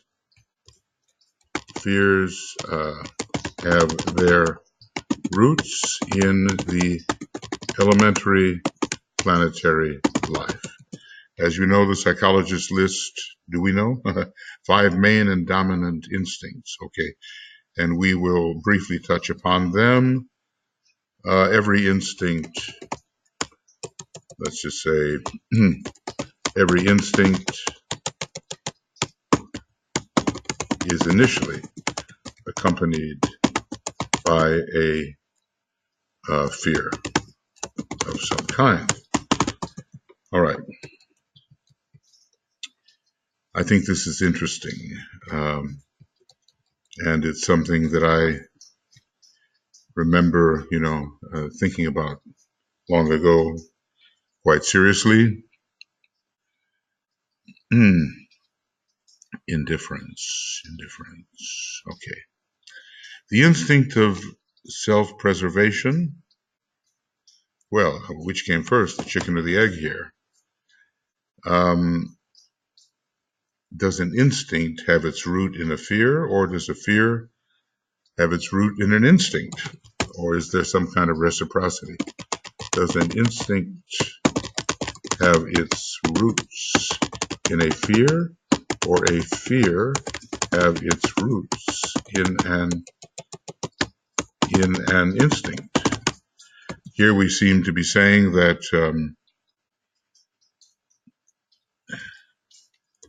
the instinct has its roots in a fear. All right, the instinct of self-preservation has its roots in the innate fear of death. Oop. That won't do. So I'll make that, so it stands out.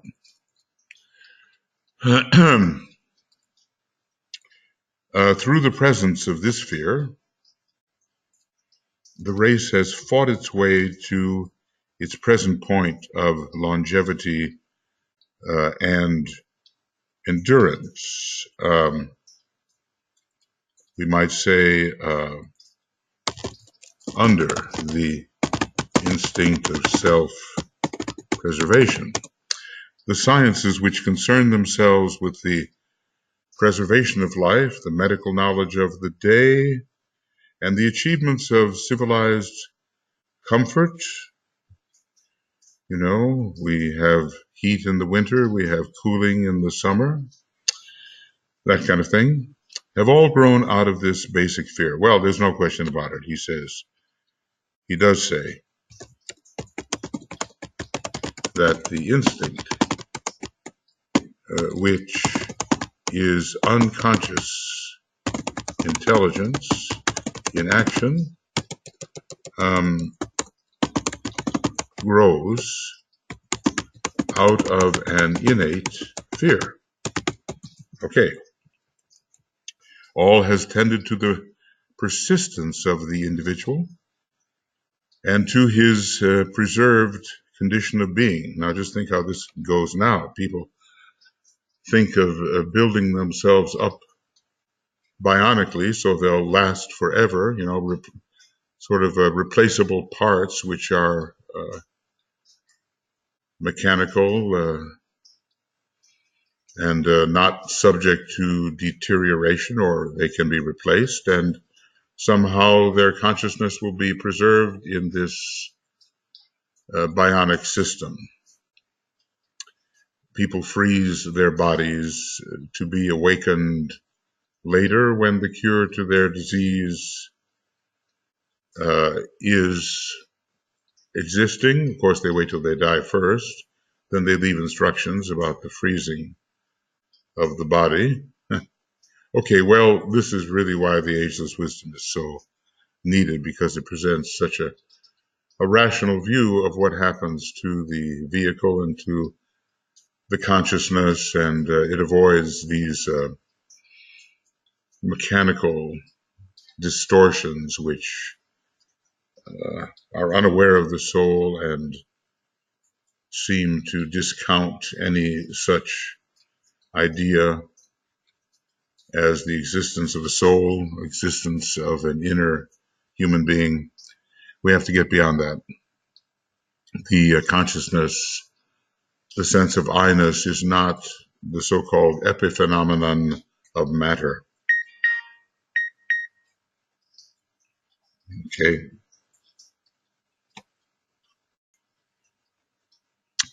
So all has tended to the persistence of the individual afraid to die. Man uses his intelligence to persist. Fear then can become a stimulus to the use of one's capacities. All has tended to persistence and to his preserved condition of being. So fear can act as a stimulus to the development of man's innate capacities. Humanity persists as a race and as a kingdom in nature as a result of this fear tendency. It's very interesting, this instinctual reaction of the human unit to self-perpetuation to overcome the fear. All right, well, I guess I thought at first that instinct was innate, but it seems to be fostered. If it's an aspect of intelligence, it seems to be fostered by this condition of aversion.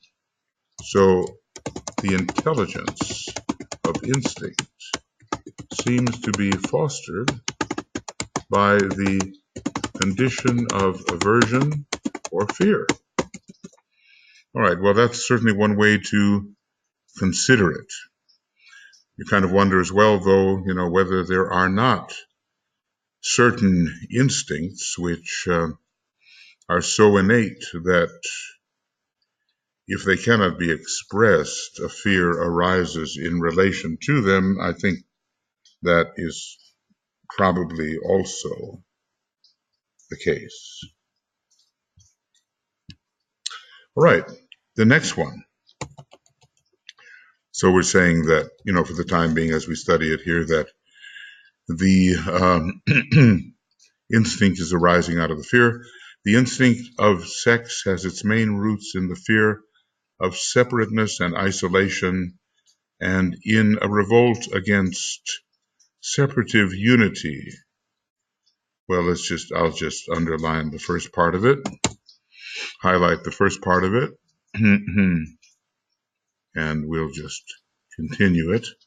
And in a revolt against separative unity on the physical plane, against aloneness, and it has resulted in the carrying forward of the race and the persistence and propagation of the forms through which the race can come into manifestation. So this is really a different way of looking at things, from my perspective.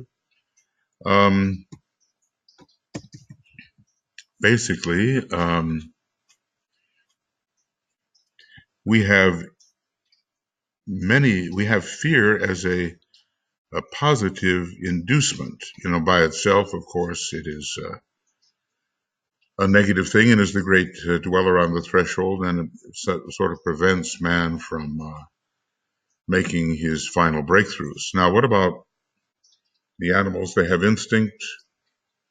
Is animal instinct in the animal kingdom based on fear also? I'm going to sort of ask that question here. Is animal instinct within the animal kingdom also based on fear? You wonder, certain forms of animal life are reproducing, and you wonder to what extent the fear reaction exists within them.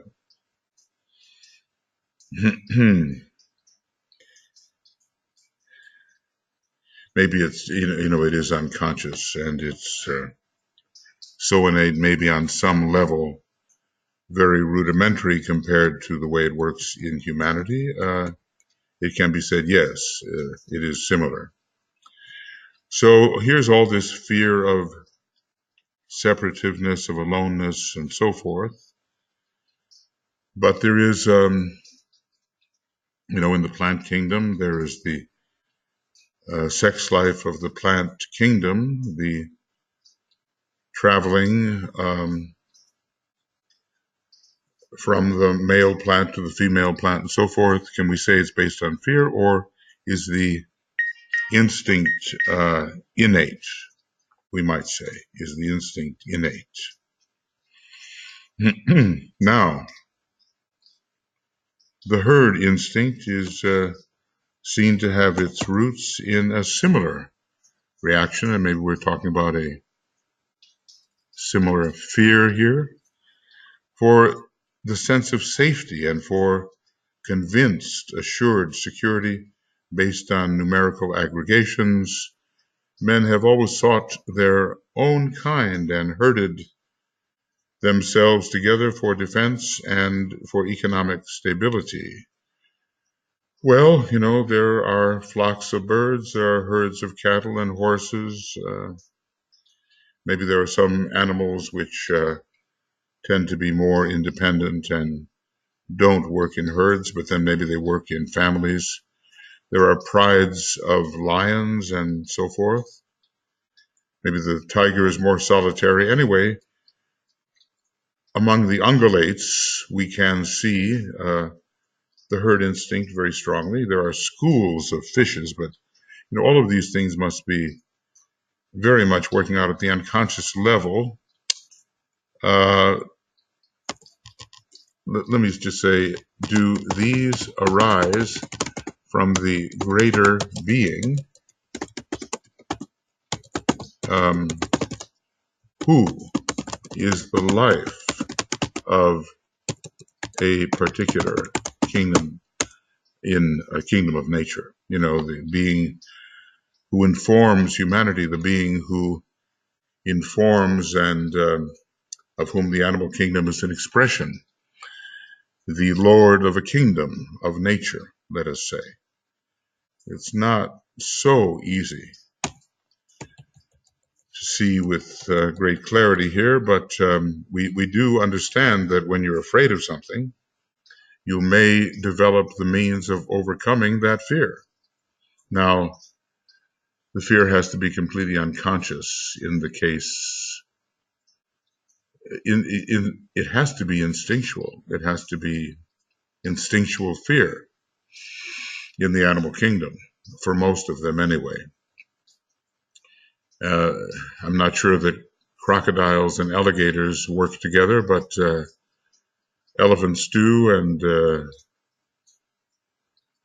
water buffalo does, and the antelopes do, and horses are found in herds, and cows too, although maybe they're more domesticated. Something there, birds of a feather flock together, but why? And is there this sense of innate, unconscious sense of safety when so doing? So the herd instinct is also operating there for the defense. Out of this instinctual reaction of the race as a whole, our modern civilization is the result. We couldn't have our civilization without the gathering of many in a similar place to work together. Its vast centers, its huge cities, and its massed tenements, apartment buildings, let's say, not just the isolated home. And we have modern herding carried on to the nth degree. Interesting. So, modern herding. It's similar to the sex instinct, but I think it begins to differentiate, let's see, the sex instinct, sex instinct, and the herd instinct differentiate more in the human kingdom. Differentiate, yes. Okay. The fourth great instinct, that of self-assertion, is also based on fear. Well, there's no question about the approach the Tibetan is using here. I guess we can see, if all this is true, which we have no reason to doubt, the value of fear. Maybe it just is evolutionary initially, I think. Let us say, perhaps we can say, that fear is evolutionary in its effect initially and inhibitory later. It's one of those things that preserves intact the form. I mean, we could wander fearlessly into great danger and the form would be destroyed. So fear, fear at first is form preserving. I guess it's safe to say that. Of course, then we have to come up with the idea of why fears should be innate. Why innate? I'd always thought that instincts were innate. But maybe there is this subtle reaction within matter itself and within sort of the organic and psychological or vehicular nature of the animals, which produces an unconscious, intelligent response. And then, of course, we also have to think about how the Lord of a kingdom of nature enters into the use of this fear response.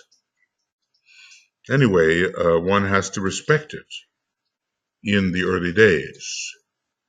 And it's like a warning sometimes. Fear is like a warning that the form is in danger. I was reading or hearing about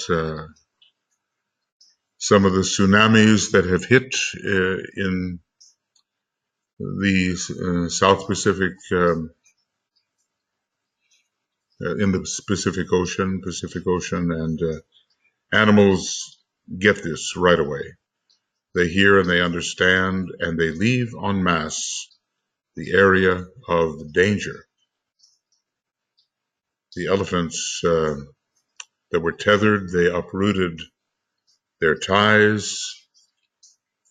They also were involved in, as I understand, saving people. But other animals just took flight. And we understand, too, how birds, flocks of birds are aware of danger well before humans are.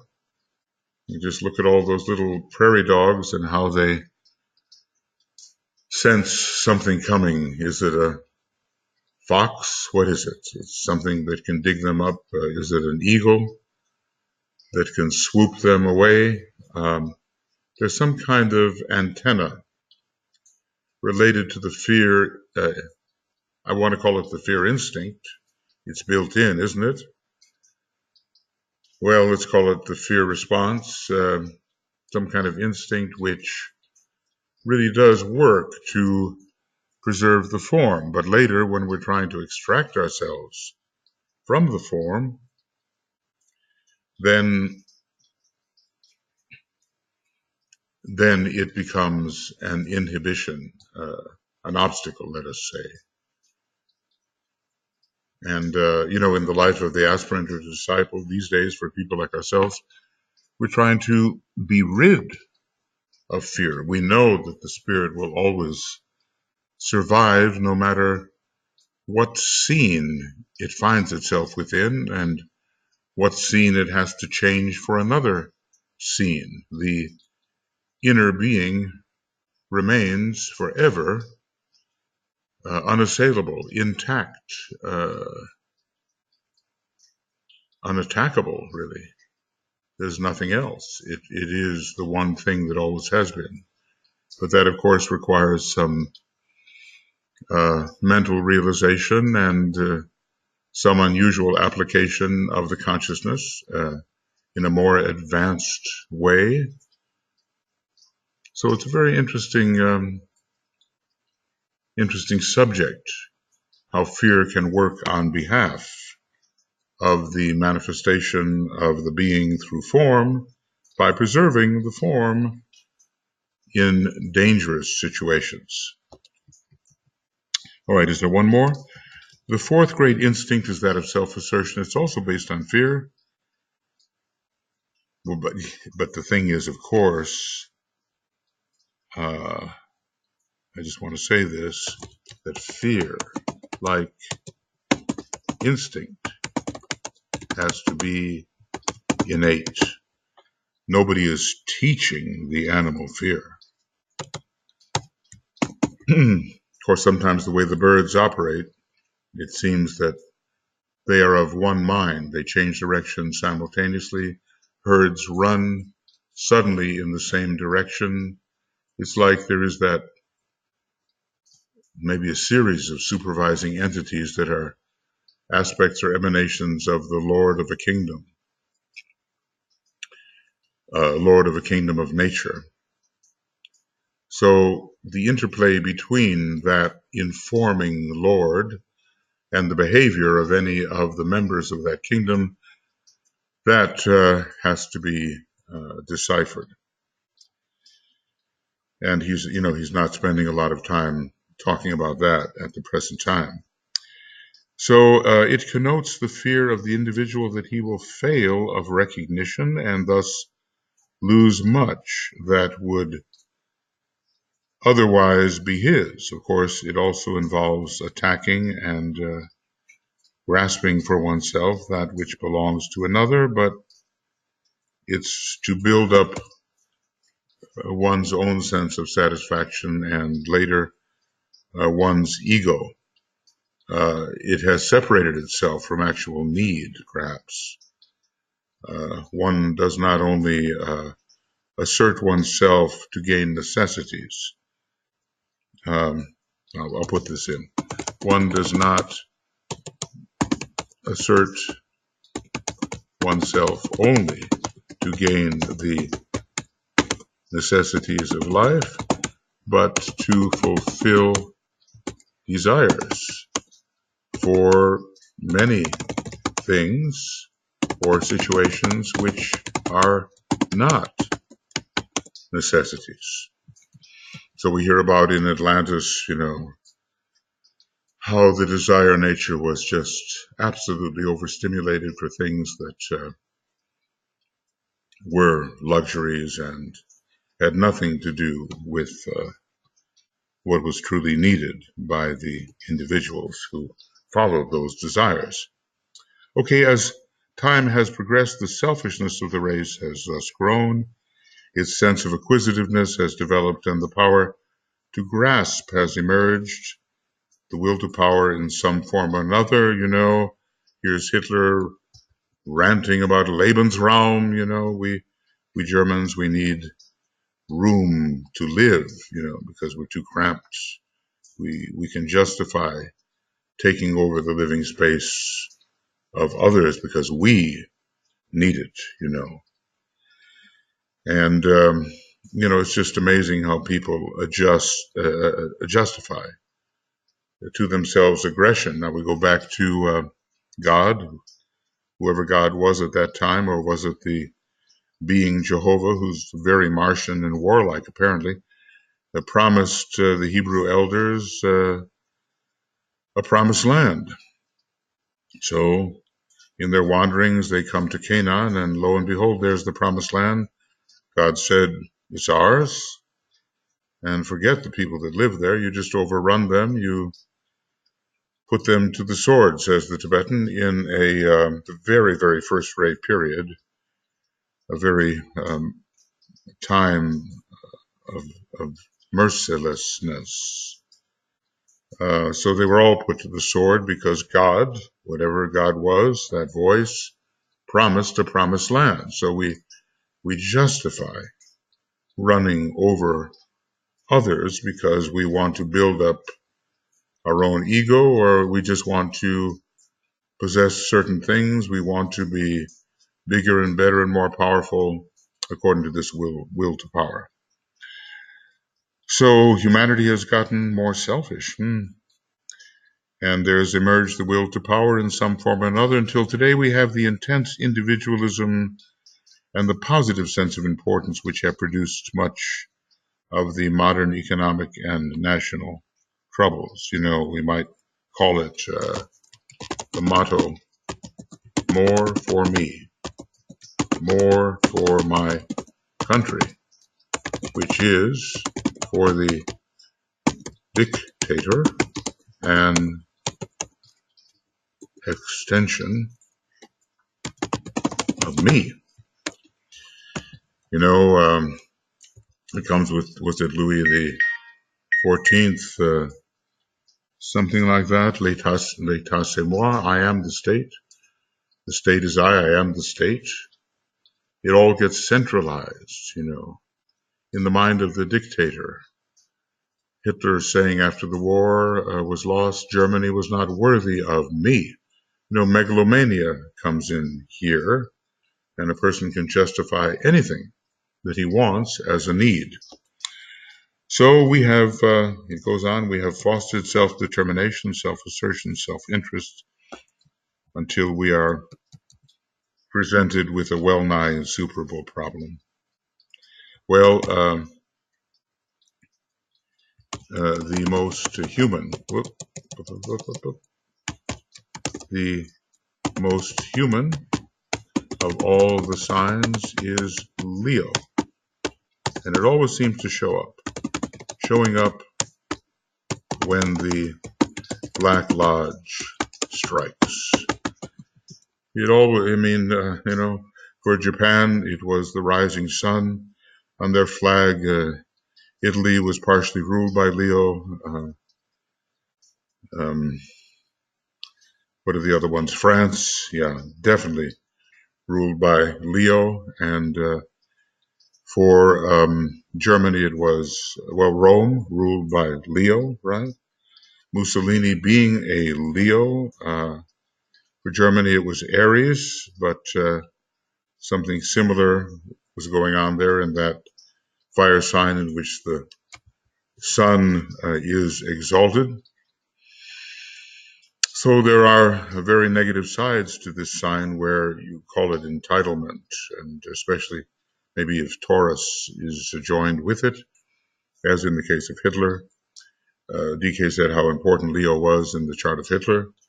He was the leader then, the Führer. He was the one who led the nation in that direction, and Saturn was in Leo at the top of his chart, but DK said, look, I haven't studied his personality chart, but in his soul chart, whatever that is, Leo is very important.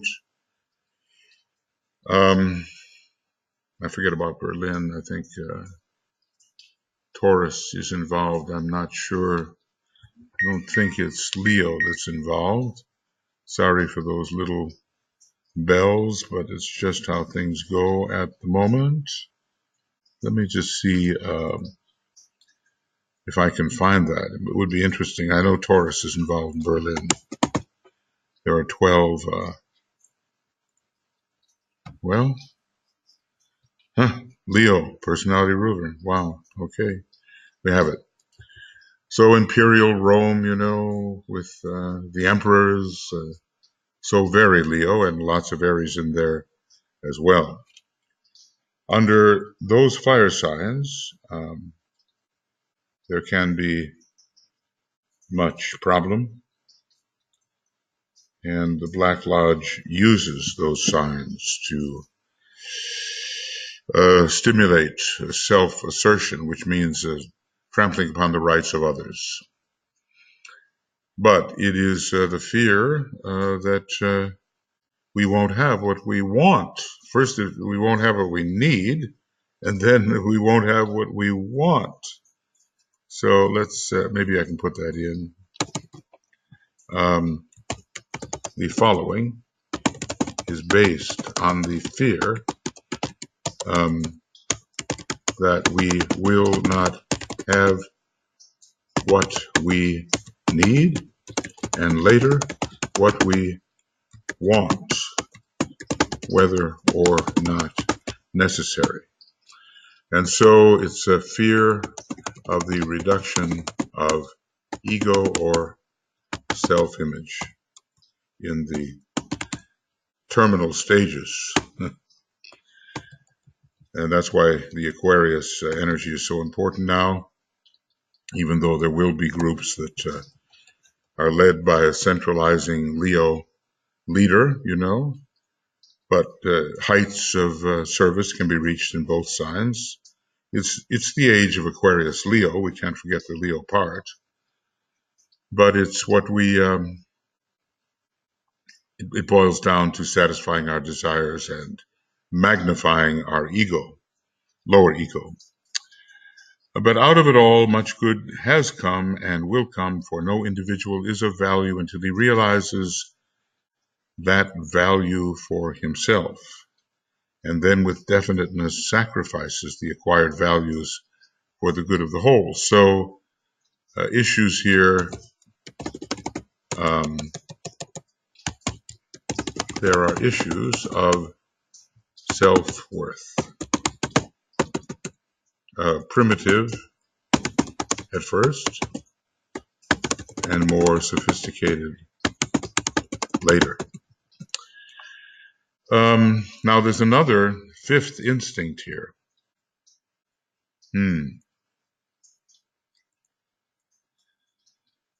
Which came first, the chicken or the egg? Well, we're just going to assume that the fear is inbuilt, and the instinct is the answer to it. In this approach to analysis, we will assume that the fear is built in, and that the instinct is the unconscious, though intelligent, response to overcoming the fear. There are all kinds of ways to overcome fears, and some of them meet the fear head on. Some of them require that we build in new capacities. And there are other ways. I mean, you can escape. That's one way of doing it, but that's the instinct, flight or fight, I suppose, is built in. Can we call that an instinct? Perhaps. So now we have this instinct to inquire. Inquire the way, to ask questions, to find out. It's based on the fear of the unknown, because the unknown, well, something can jump out at you, and that's the end. The unknown is dangerous. Many things lurk, which means your death or disappearance. So the unknown, L-U-R-K.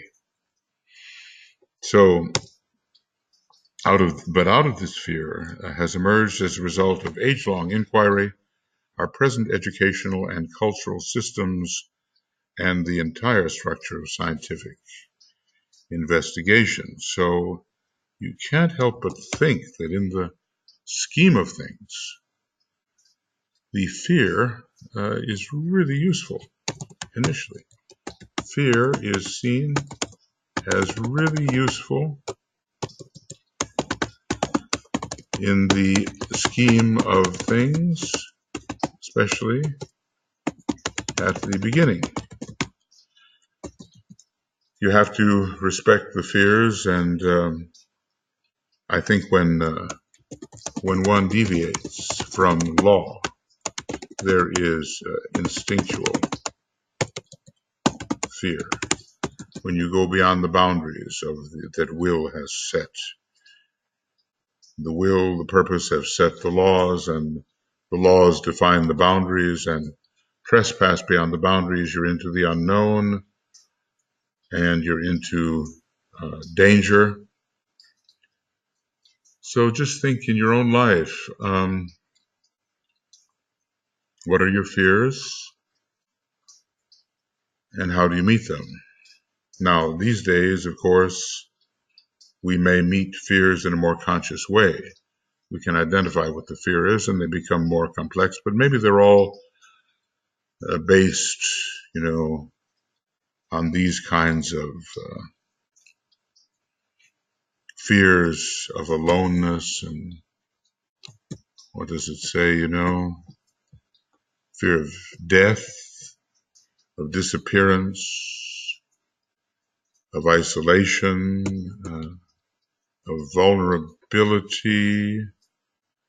Let's just say this counteracts vulnerability, the fear of not having what you need or want, and thus of being self-reduced, and the fear of the unknown in general, out of which many dangers arise, and those dangers can bring on the conditions that in the other areas man is trying to avoid. Death especially, maybe aloneness, vulnerability, it's related to death.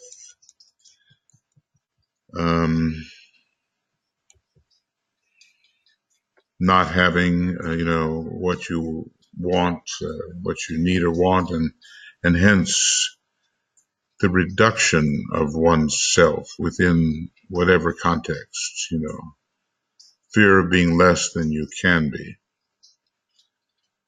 Nelson Mandela, whoever wrote that thing for him, talks about the fear of our own greatness.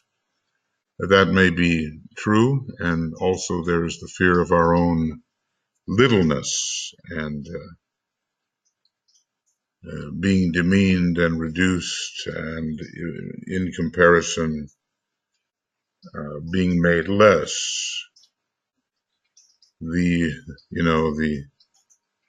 The smaller animals, the weaker animals, those who are not respected, those who are considered dispensable, and then just fear of the dark, the unknown. And here we have the fear of the dark. Well, I guess there have been so many astral plane experiences with over the Atlantean period with just terrible entities, that have been created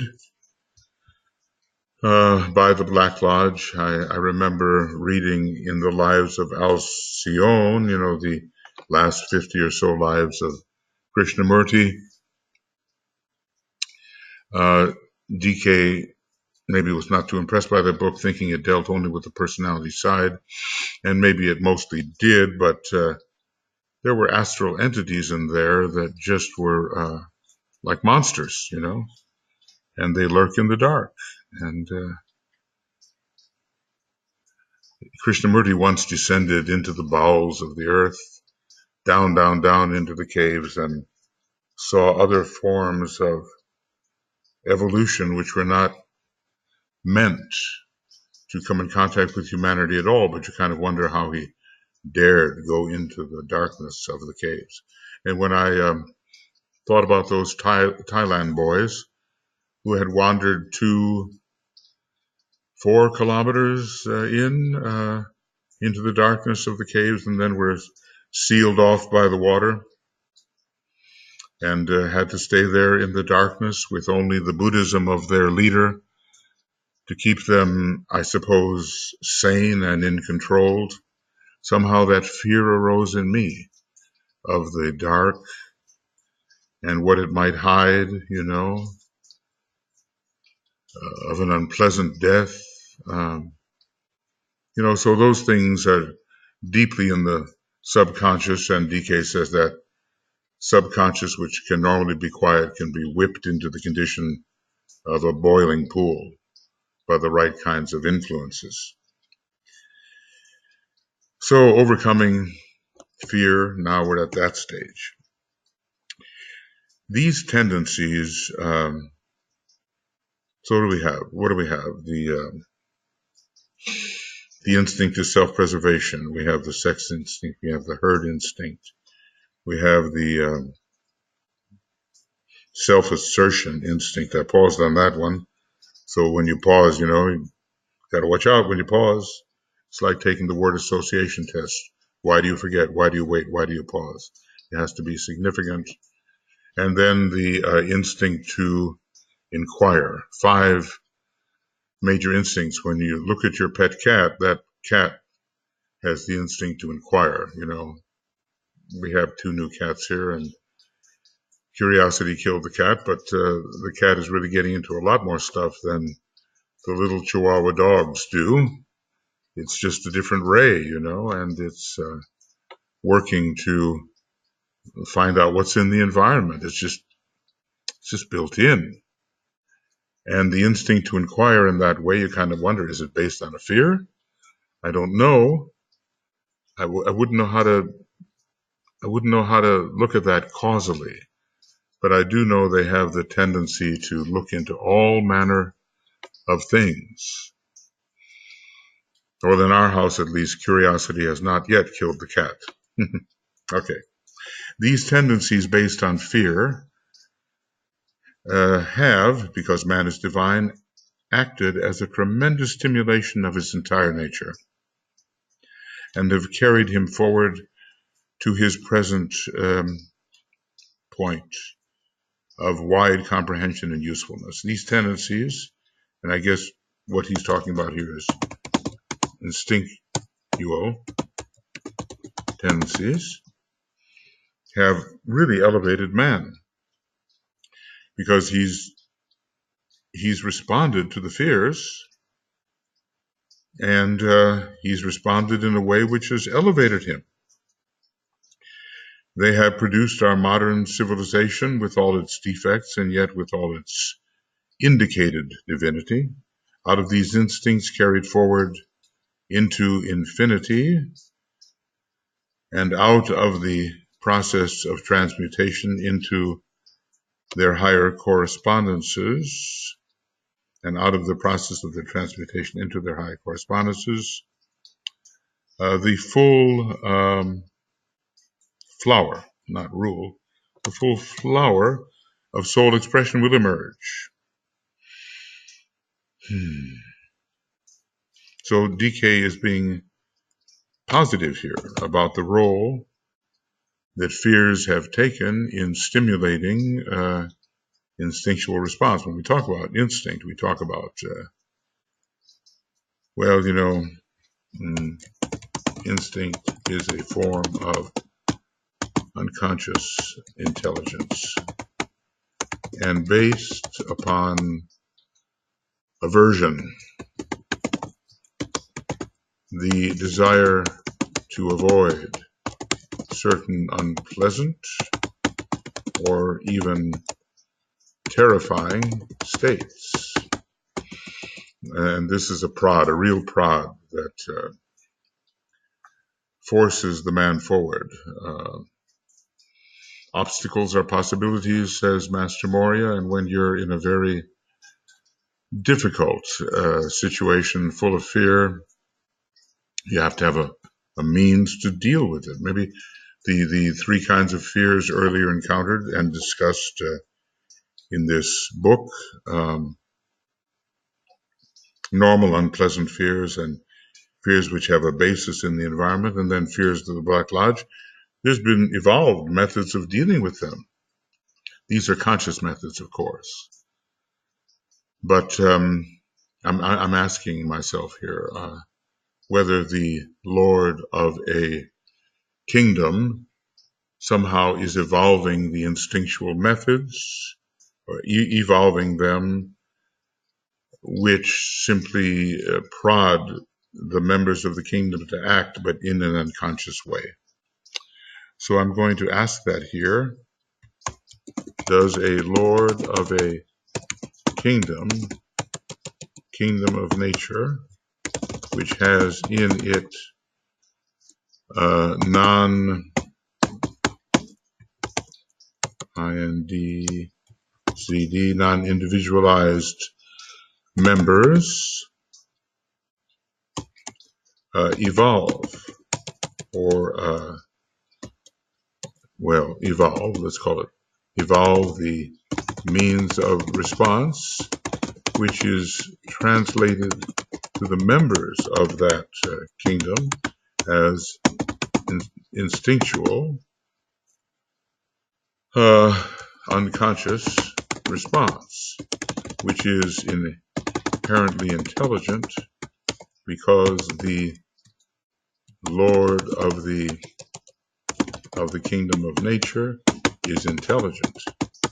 Well, maybe that's about as clear as I can formulate it. It's like, where in the world did this intelligent, though unconscious response come from? If we say it's built in, well, another way of talking about being built in is it's inherent in the intelligence of the Lord of the kingdom. The Lord of the kingdom knows how to deal with it and sends forth the tendency to respond into all the members of that kingdom. It ends up being built into them. Maybe, when you think about the group soul and before individualization, maybe many animals belong to a particular group soul, and each benefits from the experience of the other. So the next time there's an encounter of that kind, even if that particular animal has not had the experience, the way to respond is built in because there's been a response of a member of that group soul to which the initial animal belongs. So we're given a bit of a boost by the experience of others and take it far, and we're given a boost by the knowledge and wisdom of the Lord of the kingdom. Well, this is very, very far, in the study of animal instinct, these kinds of things aren't considered because the whole inner world is regarded as not even worth considering, not even hypothetical. No one, very few will bother to consider it even hypothetical. And as far as a great being informing an entire kingdom, what does that mean to today's science? It's just about nothing. One looks at the astonished faces of people to whom one proposes such thoughts, and it's just not within the range of their consideration. All right, DK is going to point out the following. The instinct of self-preservation. Now, here is, this is the way, let's just say, the following are ways of spiritualizing instinct. Spiritualizing instinct. In other words, just as lower senses have higher senses, so instincts, which are quite base, have higher patterns of behavior or realizations associated with them. Okay, so this is interesting. The instinct of self-preservation finds its consummation in assured immortality.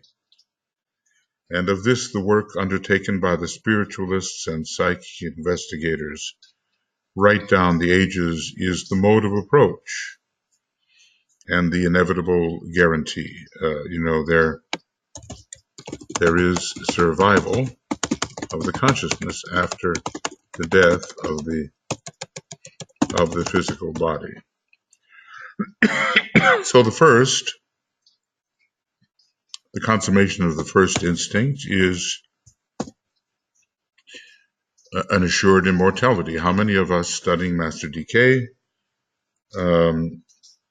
and maybe wishing to have continuity of consciousness after the death experience are assured of immortality, or is that our best hypothesis of the physical body? Okay, the sex instinct is worked out and finds its logical consummation in the relationship consciously realized of the soul and the body. So, basically what we're saying in all of this,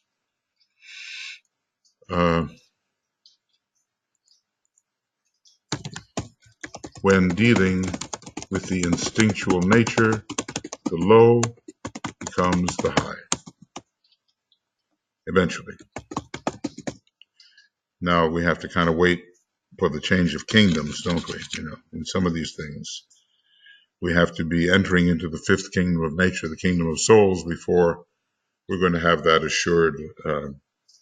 assurance of immortality, before we're going to realize that the intercourse between soul and body is the consummation of the sex instinct, because the soul is not even a factor for those who are not at least approaching some knowledge of the fifth kingdom. So this is the keynote of mysticism and religion, which is today as ever the expression of the law of attraction, not as it expresses itself through physical plane marriage, but as it finds, that's more or less on the same level. Man, woman, same level. But soul and man, this is intercourse between kingdoms. But as it finds its consummation for man in the sublime marriage carried forward with conscious intent between the positive soul and the negative receptive form. So marriage between kingdoms, and not on the same level as is physical marriage. I guess you can make a cross out of that in some way. Physical marriage and soul and personality can form a cross. The herd instinct finds its divine consummation in an awakened group consciousness. It's nice to bring these to some kind of point of attainment. It may be based on the fear and protection of the individual achieved through the presence of others of his kind. I've seen that, in Africa, in some of these parks. Well, you go to the water hole and there's a lot of animals there.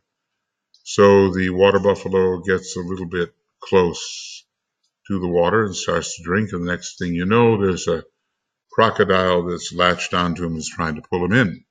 And that's where the other members of the herd quite often come to his rescue and basically find a way to separate the victim of their herd from the predator. And I've seen this in the prides of lions, and I've seen this among baboons and so forth. Something's built in that saves a member of the group from predations by an enemy. I saw something even cross species where this seemed to happen, and very unusual things happen between animals, but a lion had gotten a hold of some kind of antelope, and a raging baboon came to the aid of the antelope and disengaged the lion from the antelope. Well, there are a lot of mysteries going on here, but relations are built up even in those early days, which later work out in the human kingdom. So the herd instinct finds its divine consummation. We have logical consummation, divine consummation in an awakened group consciousness, not just for protection, although probably group consciousness is protective in some ways in terms of the balancing of energies and preventing overstimulation. The group still protects, which is evidenced today in the general tendency towards amalgamations and the widespread fusing and blending which are going on everywhere. It demonstrates in the ability to think in terms of internationalism, of universal concepts, which will eventually result in the establishing of universal brotherhood, let's just say in the last decan of Aquarius, under the influence of Venus, a planet of loving attraction. So we herd together long enough and we begin to share the same thoughts, the same directions. This is even found in a way in hierarchy where points may be debated, but at the end of the debate, somehow a unanimity is achieved, a one-souledness. So the many serve the one in this particular case.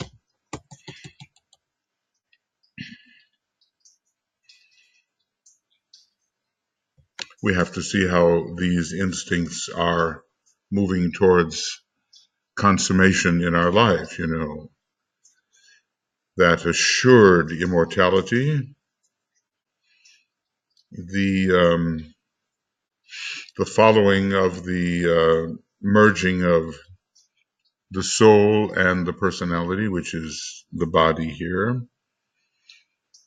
Do we find that that's really taking place, and how far along are we? And we are with our friends and we hang out with our friends and so forth. In any context in our life, is group consciousness awakening? Or do we still find ourselves pretty much as the individual within the group and not able to identify as I am the group? And then what about the instinct of self-assertion in its turn has given to our modern civilization intense individualism, the cult of personality, and the production of ancestor and hero worship? Doesn't sound so positive right now, but the assertion of the soul has to be involved here, I think. And at certain times when Vulcan is powerful and the spiritual will is needed, maybe the soul does assert. It is leading, however, It is leading, however, to the assertion of the self, and the idea is leading. See, that's so important because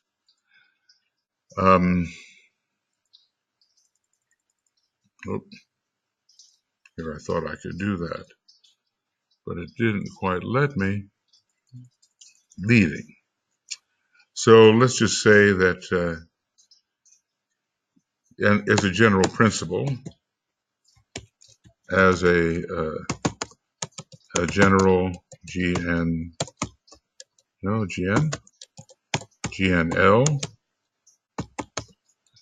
come on, no, GL, no, okay. As a general principle, instinct. Ah, instinct leads to a consummation, and this is a process from instinct to from instinct to intellect to intuition.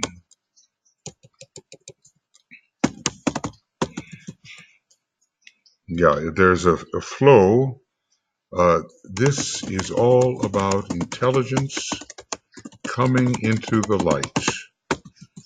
I'm just somehow very sure, or feel sure anyway, that the Lord of a kingdom is involved. Implanting the Lord of a kingdom is involved implanting its intelligence into the members of the kingdom as instinct, or implanting as instinct its intelligence. Its intelligence as instinct into the members of the kingdom. Well, he's giving us tools here with which to really watch our behavior. All right. So the assertion of the self, the divine inner ruler, it leads to that. And there come times, in Scorpio, I guess, not so much in Libra, but in Scorpio, the soul really asserts itself through all levels of the personality. So, in the grips, Vulcan grips you. It's a symbol, the fist, it grips you. It takes you maybe by the neck and says, okay, this is the spiritual will. I'm making it plain to you. I'm going to, I think within the limits of the law, I'm going to bend you to my will. And that's why initiation is the achievement of the soul, really, rather than the achievement of the personality, because you have a higher supervising entity, which is like a blacksmith working on the metal. The metal doesn't form itself into a sword. I mean, it's not a perfect analogy, but the metal does not shape itself. There's help from above in the shaping. And out of our newest science, psychology, will emerge a knowledge of the assertive and dominant spiritual self. It reminds me of the dream reports of encouraged by Carl Jung,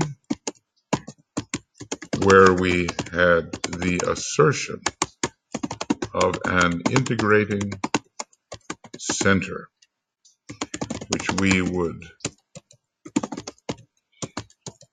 call the self. We had the assertion of the integrating center, and lead finally to the manifestation of the kingdom of souls on earth through, let's just say, the assertively, the fifth kingdom of nature takes over. It's not just waiting for humanity to do everything. It's a process, and that's why, as I said, that we commend the soul for its achievement in producing the initiate and not the personality alone. But then we are the soul, and if we realize that, we begin to assert ourselves as the soul. We begin to assert ourselves as if we were the soul, which we are. But also, the solar angel, whom we are not, asserts itself. And, hence Jacob wrestled with the angel. It's not, Jacob wouldn't have had a very hard time if the angel didn't wrestle back. The personality would just win. But there are conflicts in direction, and the angel does assert itself in that wrestling match. I think I've heard that in various types of sports and combat, the wrestling hold is related to the second ray, and the solar angel generically is related to the second ray, the wrestling grip. And Vulcan is not only the hammer, it's the grip, because it has essentially in it, maybe in its very highest reaches, the fourth and the second ray. And what of the instinct to inquire? Transmuted into divine investigation and transformed by application of the light of the soul in the realm of inquiry, we shall have humanity carried forward into the hall of wisdom. All right, and what of the instinct to inquire? Well, our very first advice that we have discussed, and which DK has proposed, is to inquire the way. And thus man will leave behind the experiences of the hall of knowledge, but they will form a basis, a foundation. Our great educational centers will become schools for the development of intuitive perception and of spiritual awareness, and the new esoteric schools will set the pattern, the type, the mold. I wonder if I'm spelling that correctly. I always MOLD and this is modern stuff. And this is where you can see how it's all working out among those who are not using the esoteric methods particularly. Okay. What am I looking for? I have to go back, and I got lost in Theresa May and the Uyghurs, and how China is treating this Muslim population. Well, there have been attacks, okay, but China's a first-rate country, and their method is very first-rate, including the creation of re-education camps, which certainly is a euphemistic way of looking at it. Oh, yeah, I was looking for mold. Looking for mold. I've had situations where I didn't have to look. It just presented itself. But let's see, and maybe I can remember it forever. What is mold? What is it? A hollow container. Form, object, malleable material. It's not this. Whoops. No, wait a second. You learn things along the way, right? Fungus. Okay. MOULD is what we're looking for. We're not looking for MOLD.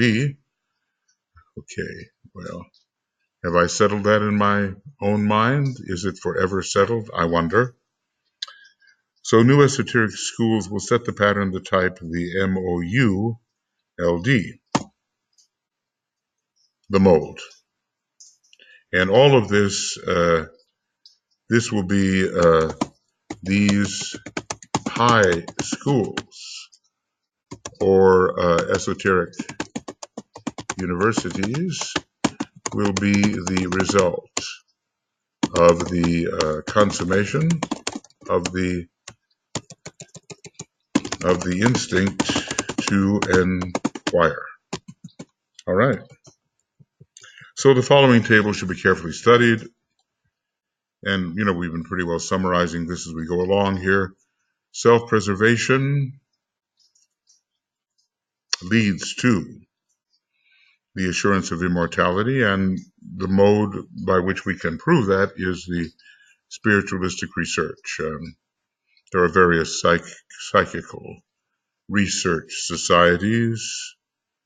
I met a man who was the director of one of these in New York. He absolutely had to be a seventh ray, fifth ray type, looking into these subtle demonstrations. The instinct of sex will lead to the spiritual union of the soul and personality.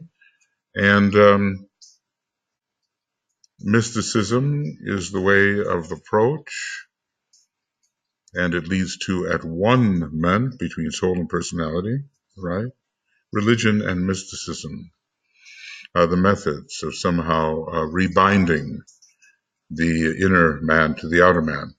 The herd instinct will lead to group consciousness.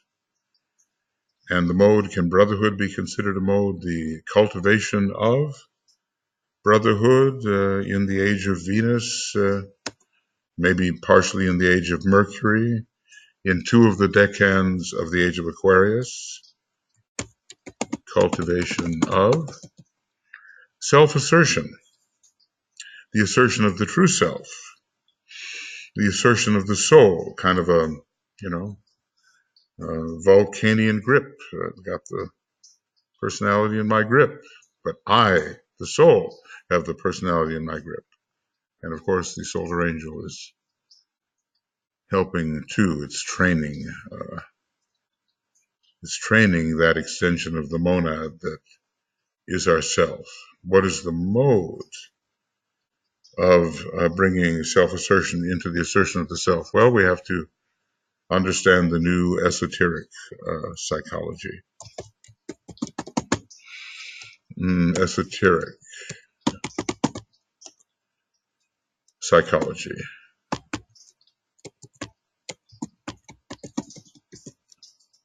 Placing the soul in the prominent position and understanding the means of doing so. There are many approaches esoteric psychology suggests, and it will place the superior center or source in the position of power, not the lower self. That this number 4 over here ought to be really the instinct is should be just like a little s. Should be that. I'll make it red so I know that I've done this, but should be a little s. And then finally the assertion of the self, the assertion of the soul, and the psychological techniques teach us how to do this. And finally, the instinct of inquiry, it will lead to what's called straight knowledge. And whatever kinds of education there are, employing modes of education lead to the intuition. So leads to access of the intuition. Okay. Well, this has been, I think, a productive inquiry, productive type of understanding here. I don't know whether I can go any further. No, I can't.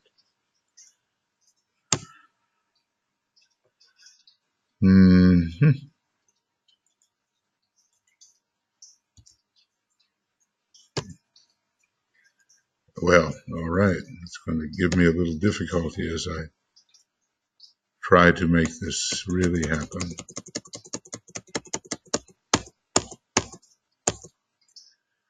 So, access to the intuition. Thus, the fears which beset humanity Name your fear, find your fear, or your variety of fear based on one of the fundamentals, and find the conscious way to overcome it. Now, in this book, The Mastery of Fear is given, through the use of the white light, access to the angel and the master, and even use of the violet light and access to the hierarchy as a whole, or especially those masters with whom one is familiar. Thus, the fears which beset humanity have their roots in instincts which seem nevertheless to be divine characteristics misapplied and misused. It's just like when you look at the heads of the Hydra, they look pretty terrible, but within them, some positive quality is veiled. And I think in my Scorpio Solar Fire ritual, I gave those positive qualities and kind of had it dramatized so that they would appear as a great improvement upon the vice which is represented by the Hydra head.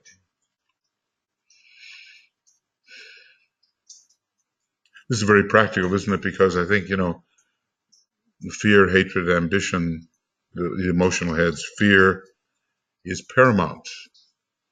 The major dweller on the threshold, the major inhibiting energy. Guarding the form, but preventing the soul within the form from consciously becoming the soul, and certainly preventing it from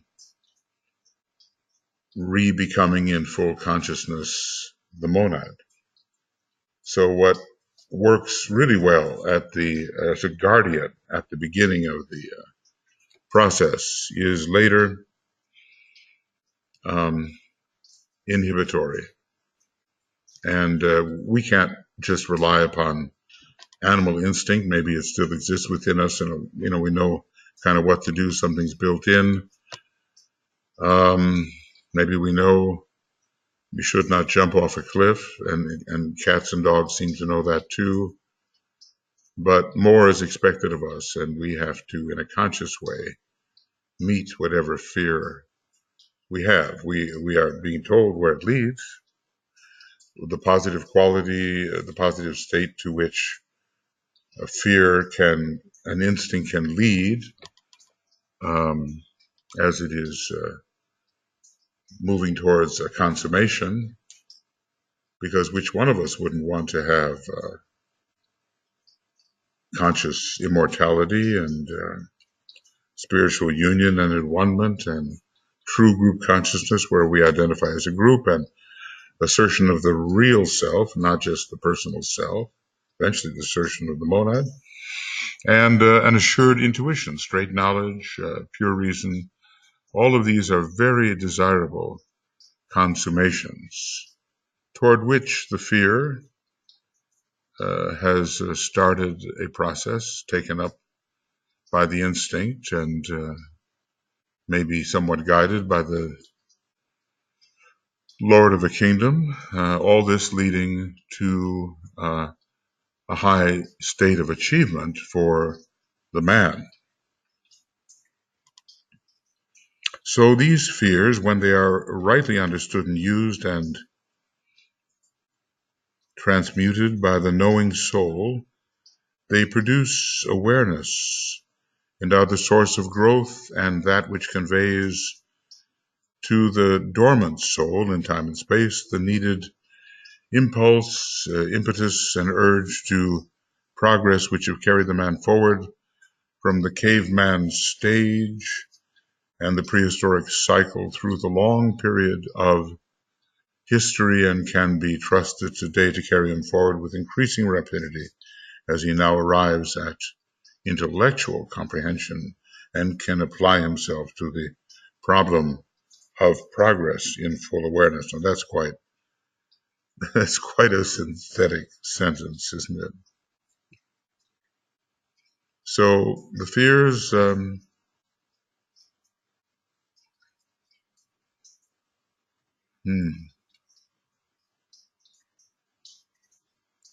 this is, here, is this a reversal? This looks like a reversal. The fears having their roots in instincts, the instincts having their roots in fears. Both seem justifiable, but mostly in this study we've been looking at instincts having their roots in fears. But is fear something infused into the members of a kingdom by the Lord of a kingdom so they will be guarded against trespass, which will destroy the form, and then the instinct, which has intelligence in it, is infused by that Lord of the kingdom into whatever reactive mechanism the members of that kingdom have, so that something can develop which can deal with the fear. Anyway, thus the fears which beset humanity having their roots in instincts. So this is a kind of a reversal, because before we looked at instincts having their roots in fears, and I think, I don't know if I can find it right now or even should. Yeah, the instinct has its main root in the fear of, and now it's fears having their roots in instincts, as I, in a way, originally thought. But if the instinct is really the transferred intelligence of the Lord of the kingdom, we can understand how the fear of not getting what the instinct is aiming towards would have its root in instinct. It can also be understood that fears will have their roots in instinct if the instinct is a type of intelligence transferred to the member of a kingdom by the Lord of that kingdom. All right, well, we've gone both ways, and I think enough is understood so we can apply it. When, however, they are rightly understood and used and transmuted by the knowing soul, these misapplied divine characteristics, the fears rooted in divine characteristics, when, however, they, i.e., in this case, fears rooted in divine characteristics, are rightly understood and used and transmuted by the knowing soul, they produce awareness. We might say, towards which instinct leads, from instinct to intellect, and are the source of growth and that which conveys to the dormant soul in time and space the needed impulse, impetus, and urge to progress, which have carried man forward from, the undeveloped stage to the developed stage, and can be trusted today to carry him forward with increasing rapidity as he now arrives at intellectual comprehension and can apply himself to the problem of progress in full awareness. So we have to know, what is the intelligence veiled in instinct? How can instinct arise out of fear? And also, how can fear arise out of instinct? Because the instinct seeks to be fulfilled, and if it is not, there can arise the fear that it will not be. Now, of course, you need not be individualized and self-conscious. The fear reaction can arise when an instinct is unfulfilled. But when an instinct moves towards fulfillment,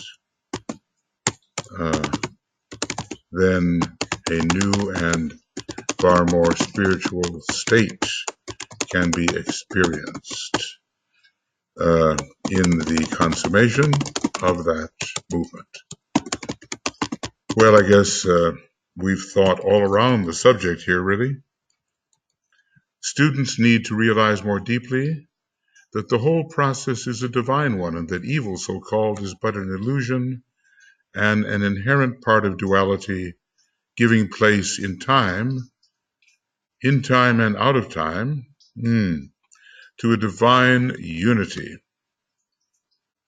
Okay, so here evil is defined in yet another way. The whole process of the movement, from fear to instinct to intellect to intuition, it's all a divine process. And that evil is but an illusion and an inherent part of duality, giving place to unity. After all, the devil has two horns, and let me put this down. The devil has two horns, how about that? And the number 2 was considered the root of evil. It split the unity. Evil is due to wrong perception and erroneous interpretation of that which is perceived. And we've been told in Glamour World Problem, we have been told about these things, these problems, in the various ways of illusion. And one of them, of course, is perceiving incorrectly, and the other is interpreting incorrectly. There are 7 different ways of illusion.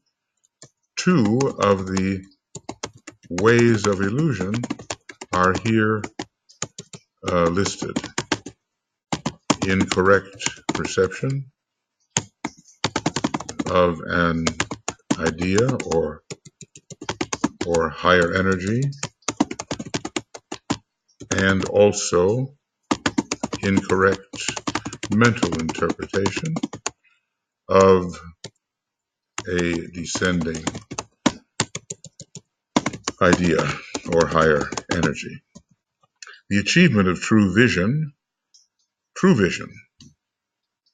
I guess maybe, somehow DK is listing these as most important. The achievement of true vision and plus right understanding brings about freedom from the instinctual reactions and evokes that inner detachment which enables a man to walk at liberty in the kingdom of God. So let's just say that even though we have intellect, we are still subject to instinctual lunar promptings, and we have to know how to free ourselves from them.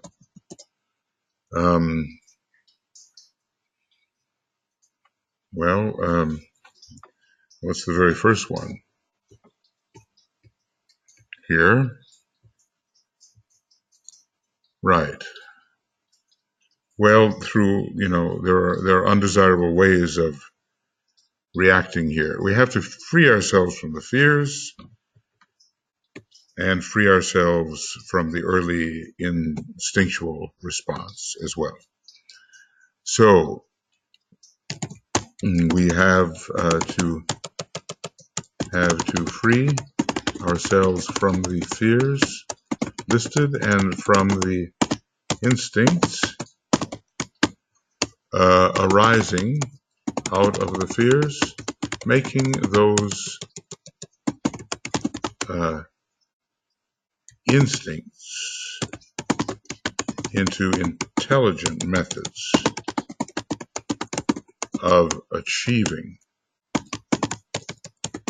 the consummation of the instinct. I guess we can just, run an assessment of ourselves. Do we, have we achieved the assured immortality, and is the soul and are the soul and personality united and at one, and have we achieved group consciousness, and is the self that we are as a soul or really asserting itself, or are we asserting ourselves as a kind of personality? And are we inquiring in such a way that the Mercury, the planet of inquiry, but Mercury also in one respect, the planet of intuition, are we inquiring in such a way that we have accessed the intuition and can, as it were, think with the transcendental mind? That's another thing that the intuition is called. So somehow very practical things are being offered here, and things that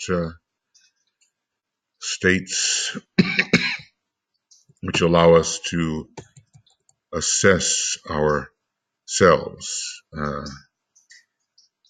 What is evil? In a way, it's ignorance. Evil. I'm sorry. Evil is the splitting of the unity. Evil is the perceptual splitting of the unity. So the minute that emanation begins, we descend into relative evil ever more deeply. But for the consciousness in unity or oneness, there is no evil. I'm not watching my capitalizations here. Not really. I'm kind of doing things by emphasis. So the whole universe is a very strange way, a split from absolute infinitude. And but let's just stop there. It's a split from absolute infinitude. It's a taking of a tiny part and infinitesimal part and separating it from the absolute infinitude of the self-observation of the absolute deity. Deity looks within itself and finds all possibility actualized forever, which is like inconceivable, really, and then splits off a chosen part, and evil begins with the universe. Live, love, veil, vile. Live, love. No, live, evil, live, veil, vile. Those are permutations. The minute you have finitude, let's just say that. The moment there is a perceived finitude, there is evil. But let's just say in the post-pralaic world, after the end and before the beginning of any universe, there is no evil. well, how to capitalize it or not, in absolute infinitude, in the absoluteness, it's beyond good and evil altogether. Evil is a relative state, and it always has to do with finite perception. Evil, no, evil is correlated with finite perception. The absolute deity has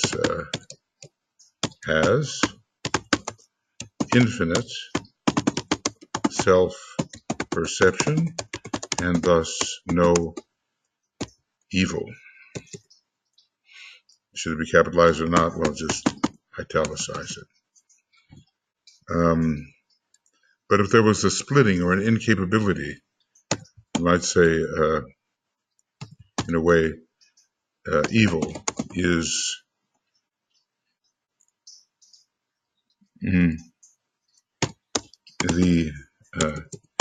the incapability of seeing absolute infinity. It's going to require some pondering on, but always the factor of limitation. The factor of limitation is always involved with the appearance of evil. So that's why Black Lodge members, okay? Black Lodge members are called, something like this, Brothers of Unique Blindness, who have journeyed far into the land of distances, which means distance is the incapability of seeing the absolute wholeness. So, they're stuck in a case of mistaken identity, thinking that what they are as a separate being is truly what they are, when in fact they are separated from the realization of their all-pervading everywhereness, their oneness. They won't give up finitude for infinitude. All right, I'll put it that way.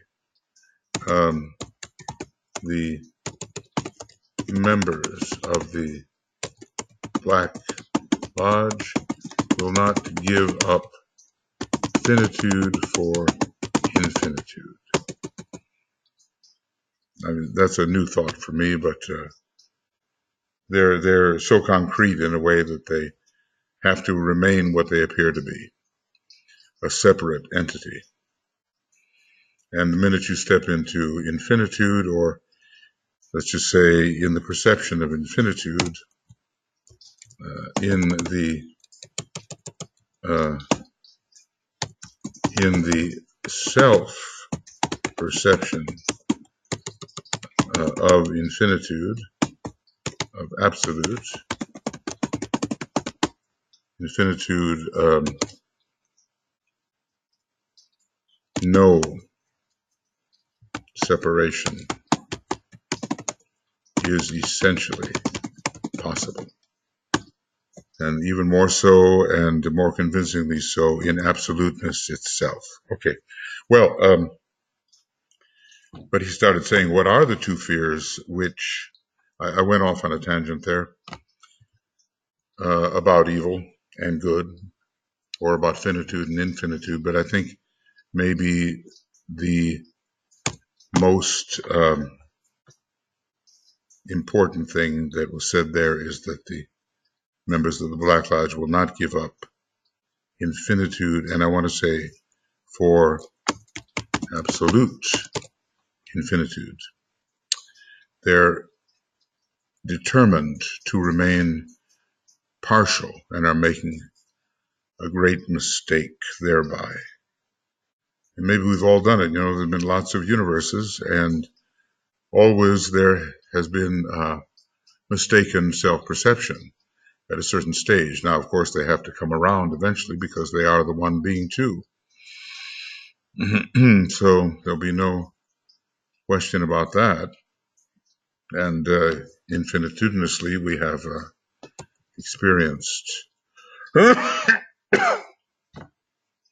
this kind of disillusionment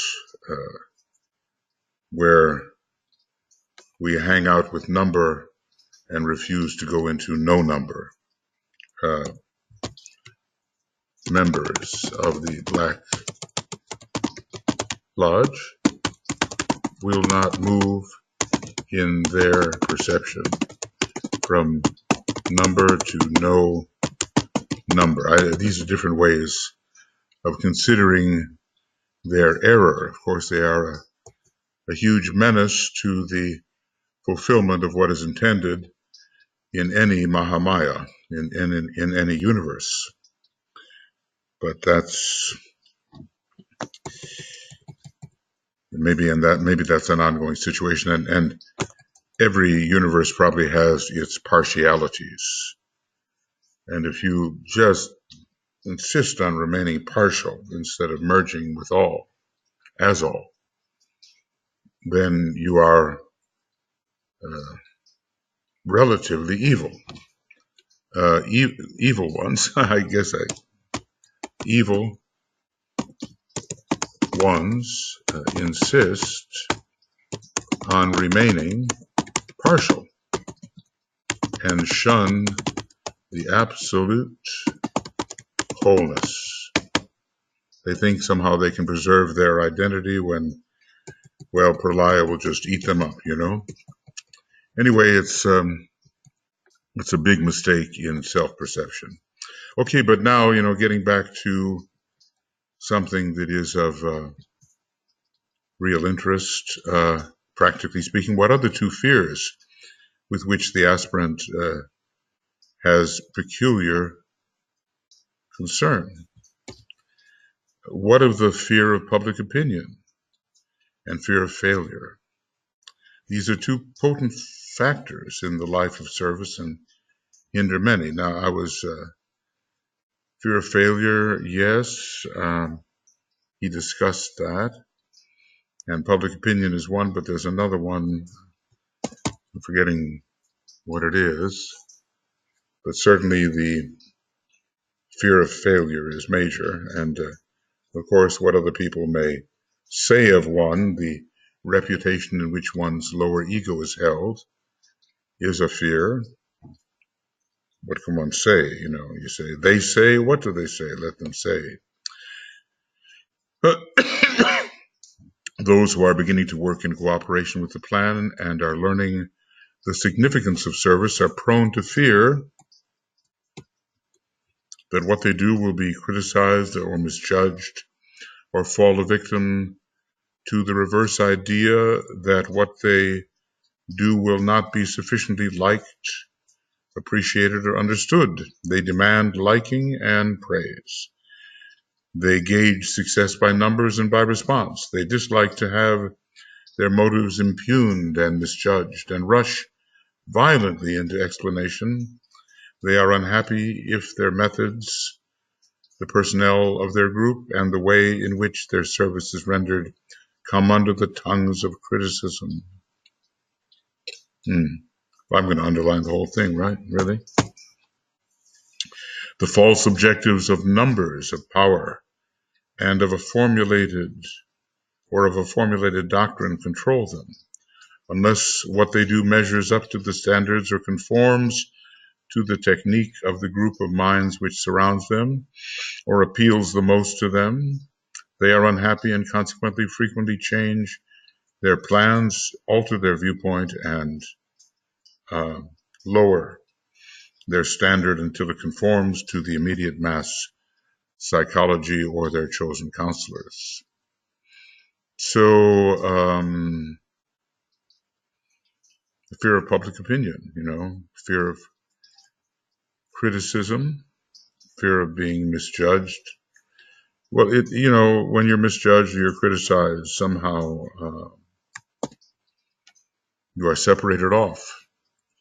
Maybe the greatest fear is of somehow being separated from the one. But this is really an important one, and it takes a lot of courage to just stand up for what you believe and not to be swayed by those around you. Oh, they don't like it, and you know your motives are good, and you rush into explanation. You have to be approved of. Well, it's an externalization, isn't it? If you had your own center as the immortal God, firmly in experience, this would not happen. So let's see, call this fear of public opinion, and then later this fear of failure. I always remembered that one. Why didn't I remember the fear of public opinion? The true disciple sees the vision. He then seeks to keep so closely in touch with his soul that he can stand with steadfastness whilst he endeavors to make that vision a reality. He aims to achieve what, from the standpoint of the world, seems to be impossible, knowing that the vision is not materialized through expediency, third ray, or undue adaptation, third ray, of the suggested ideas to worldly, third ray, or intellectual counselors, third ray, fifth ray. The vision cannot be that way materialized. Public opinion and the advice of those who are Piscean in their tendencies and not Aquarian are carefully considered, but not unduly so, and when advice is found to be separative and tends to eliminate harmony and produce a lack of brotherly love and understanding, it is discarded at once. When there is evidenced a constantly critical attitude towards other workers in the field of world service, and where there is a capacity to see only selfishness and fault, and to impute wrong motives and to believe evil, then the true aspirant refuses to be swayed and goes serenely on his way. Well, this is the withstanding, the withstanding of the aspirant, withstanding wrong advice.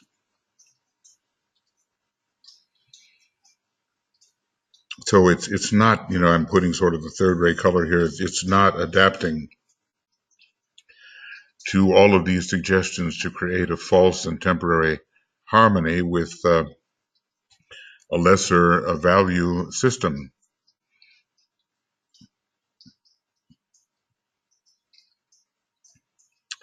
Fear of public opinion, fear of the opinion of others, fear of criticism, love of being liked, love of being loved. There's a lot of the second ray in there too, and not wanting to be separated from those whom one regards as peers or even as superiors, even though they may not be superiors. There's always this fear of being separated from something.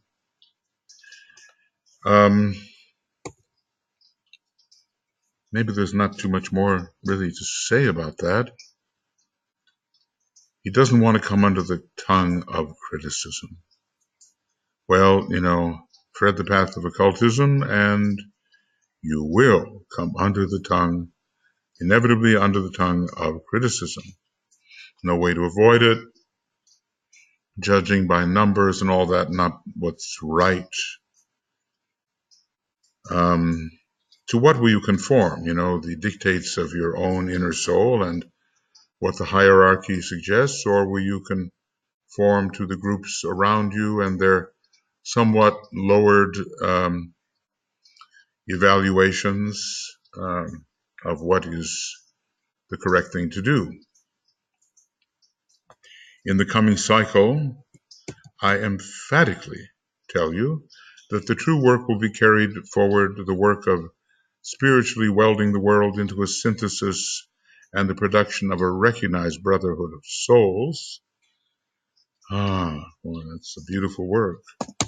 And it's so definitely stated that we know now what the true work is. The true work will be carried forward, the work of spiritually welding the world into a synthesis and production of a recognized brotherhood of souls, only by those who refuse to be separative and whose words are watched so that no evil is spoken. Okay, so that, well, nothing that can divide uh, being from being ultimately. I mean, one may have to discriminate, and Christ brings not peace but the sword. He brings the sword of discrimination so that we can see this line of what is evil, what is good.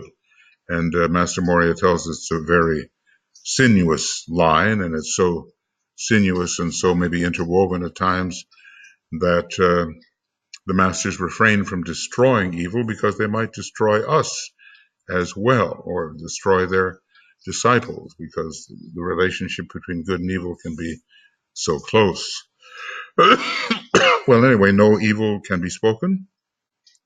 These are the workers who see the divine in all and refuse to think evil and impute evil. Well, I guess, Christ said of some, you generation of vipers. But, of course, at the same time, he knew what was the inner nature and essence of evil personalities. They're not essentially evil at all.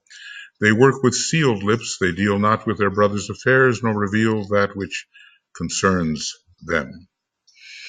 Their lives are colored by understanding and by love, and their minds are characterized by a trained spiritual perception and that spiritual awareness, which employs a keen intellect as a corollary of a loving spirit. Well, this is just magnificent stuff, and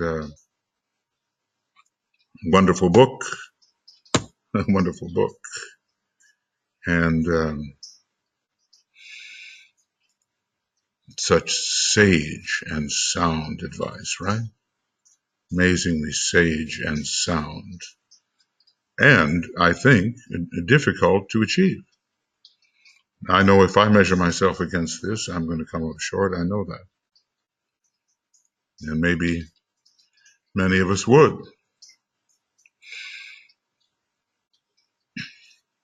How do we continue to evoke the soul out of what is obviously an evil personality? I mean, the DK is calling Hitler a monster.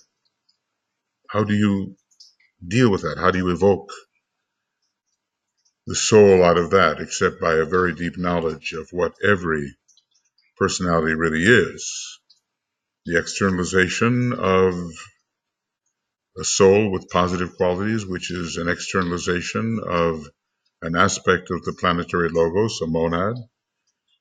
These things have to be thought about, and what you see is not necessarily what you get. When you look at an evil personality, it has developed, but the essence of the being cannot be considered evil. There's no, essential evil. Only in a state of separation will evil exists. And even a Hitler and worse beings, in the end, must be reabsorbed along the emanative stream and re-become the one by whatever path. The path is already, in a way, determined in absolute infinitude. Whatever path is taken is determined already, and maybe even actualized, but the choice of the externalized being is not determined. Anyway, this is really good advice about how to work. Substitute the good, There are many politicians. I just can't believe they're doing what they're doing. But when I'm at my best, I look at the cure, not to defeat the politician so much as to bring in a state which itself, a state of being which itself will eject the lesser method.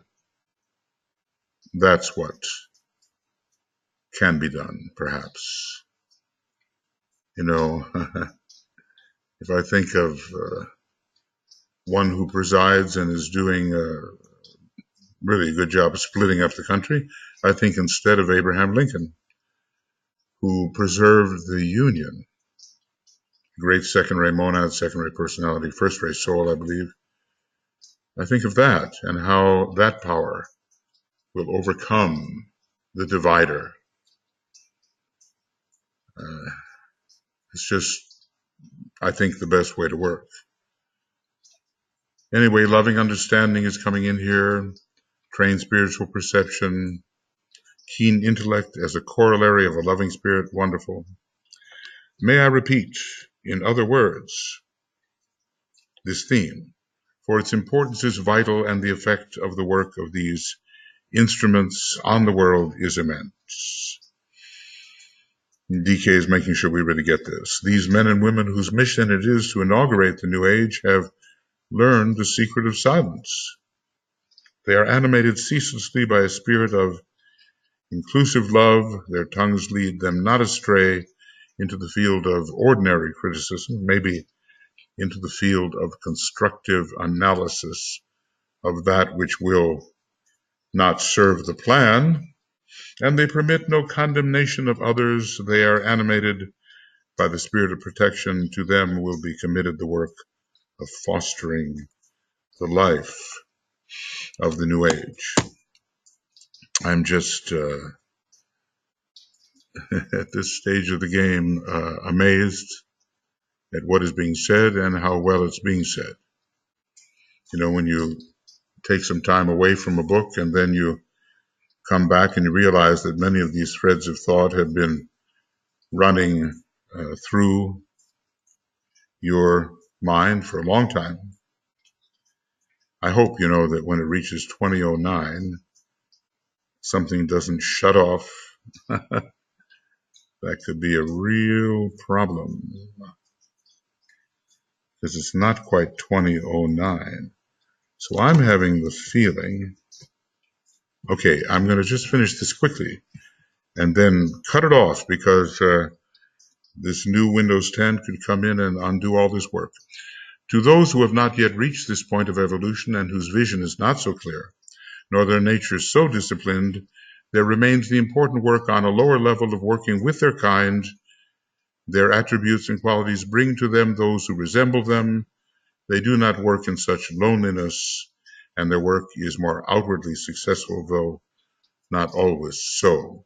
So there is good work for all, but not the same work. It must be remembered that all work in the sight of the great ones is of equal importance. Now that's an interesting statement. Okay. For those souls who are at the stage where a home or office provides sufficient experience, that is for them the supreme effort. So let us never, we can't accuse a cat of being a cat or a dog of being a dog and not a human being. It's just not possible. I mean, that's too extreme. But people are where they are, basically. It must be remembered that in the sight of the great ones, all work is of equal importance, as long as it is the Dharma and is being fulfilled on its own level in the right way. For those souls who are at the stage where a home or office provides sufficient experience, that is for them the supreme effort. Their attempt to work is, on its own level, as great an achievement as to fulfill the destiny of a Christ or a Napoleon. After all, they started out at different times, so you cannot defy time in that respect. Better or worse choices may have been made, but there's a coming forth of monads into incarnation at different times, and the one who comes forth much, much later than one who has gone before is not going to catch up with the one who left long before. Forget this not and seek to see life truly, and not with its distinctions, man-made and dangerous. Okay, try here. A disciple who has not yet the fuller vision of a more trained worker and who is only learning the ABC of public work, and that's who we are, I think, with all his failures and dense stupidities, may doing as well as an older disciple with wider knowledge and experience. So the relativity of achievement. Okay, friends.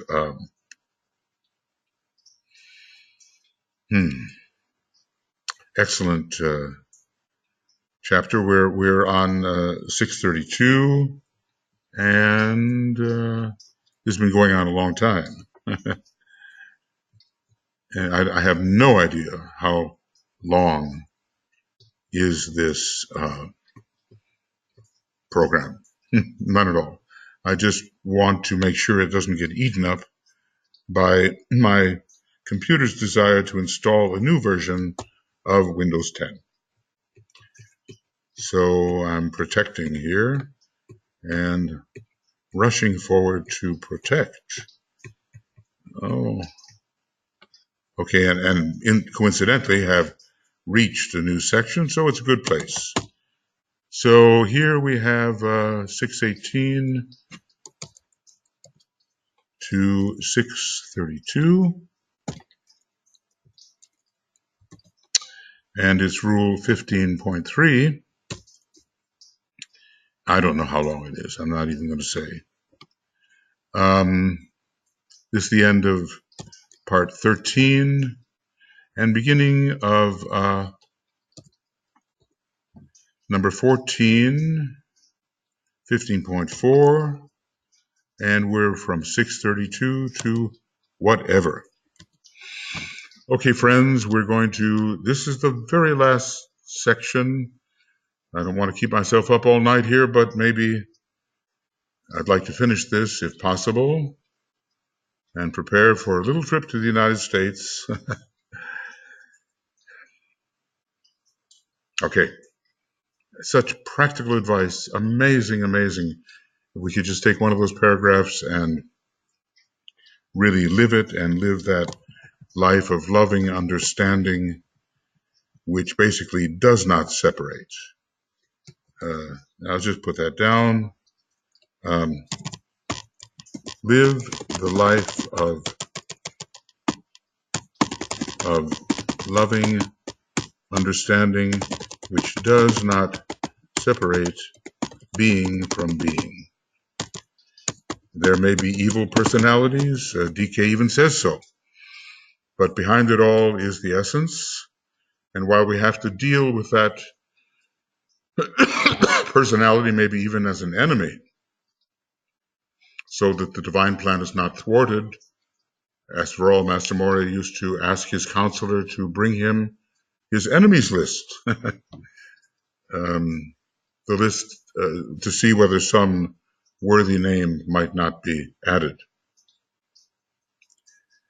However, in essence, there is one being, and that one being has been the only being forever, and whatever the illusion of separateness and evil may be, all will consciously rejoin the one, and even now are there. Okay, that'll be it for the moment, and I'll, not 12, let's see, where are we here? What have I done? This is end of 13 and beginning of 14, and I don't think this one is necessary. All right, see you soon. I'm a couple of steps ahead of the hangman here, and hopefully it will work. Okay, bye.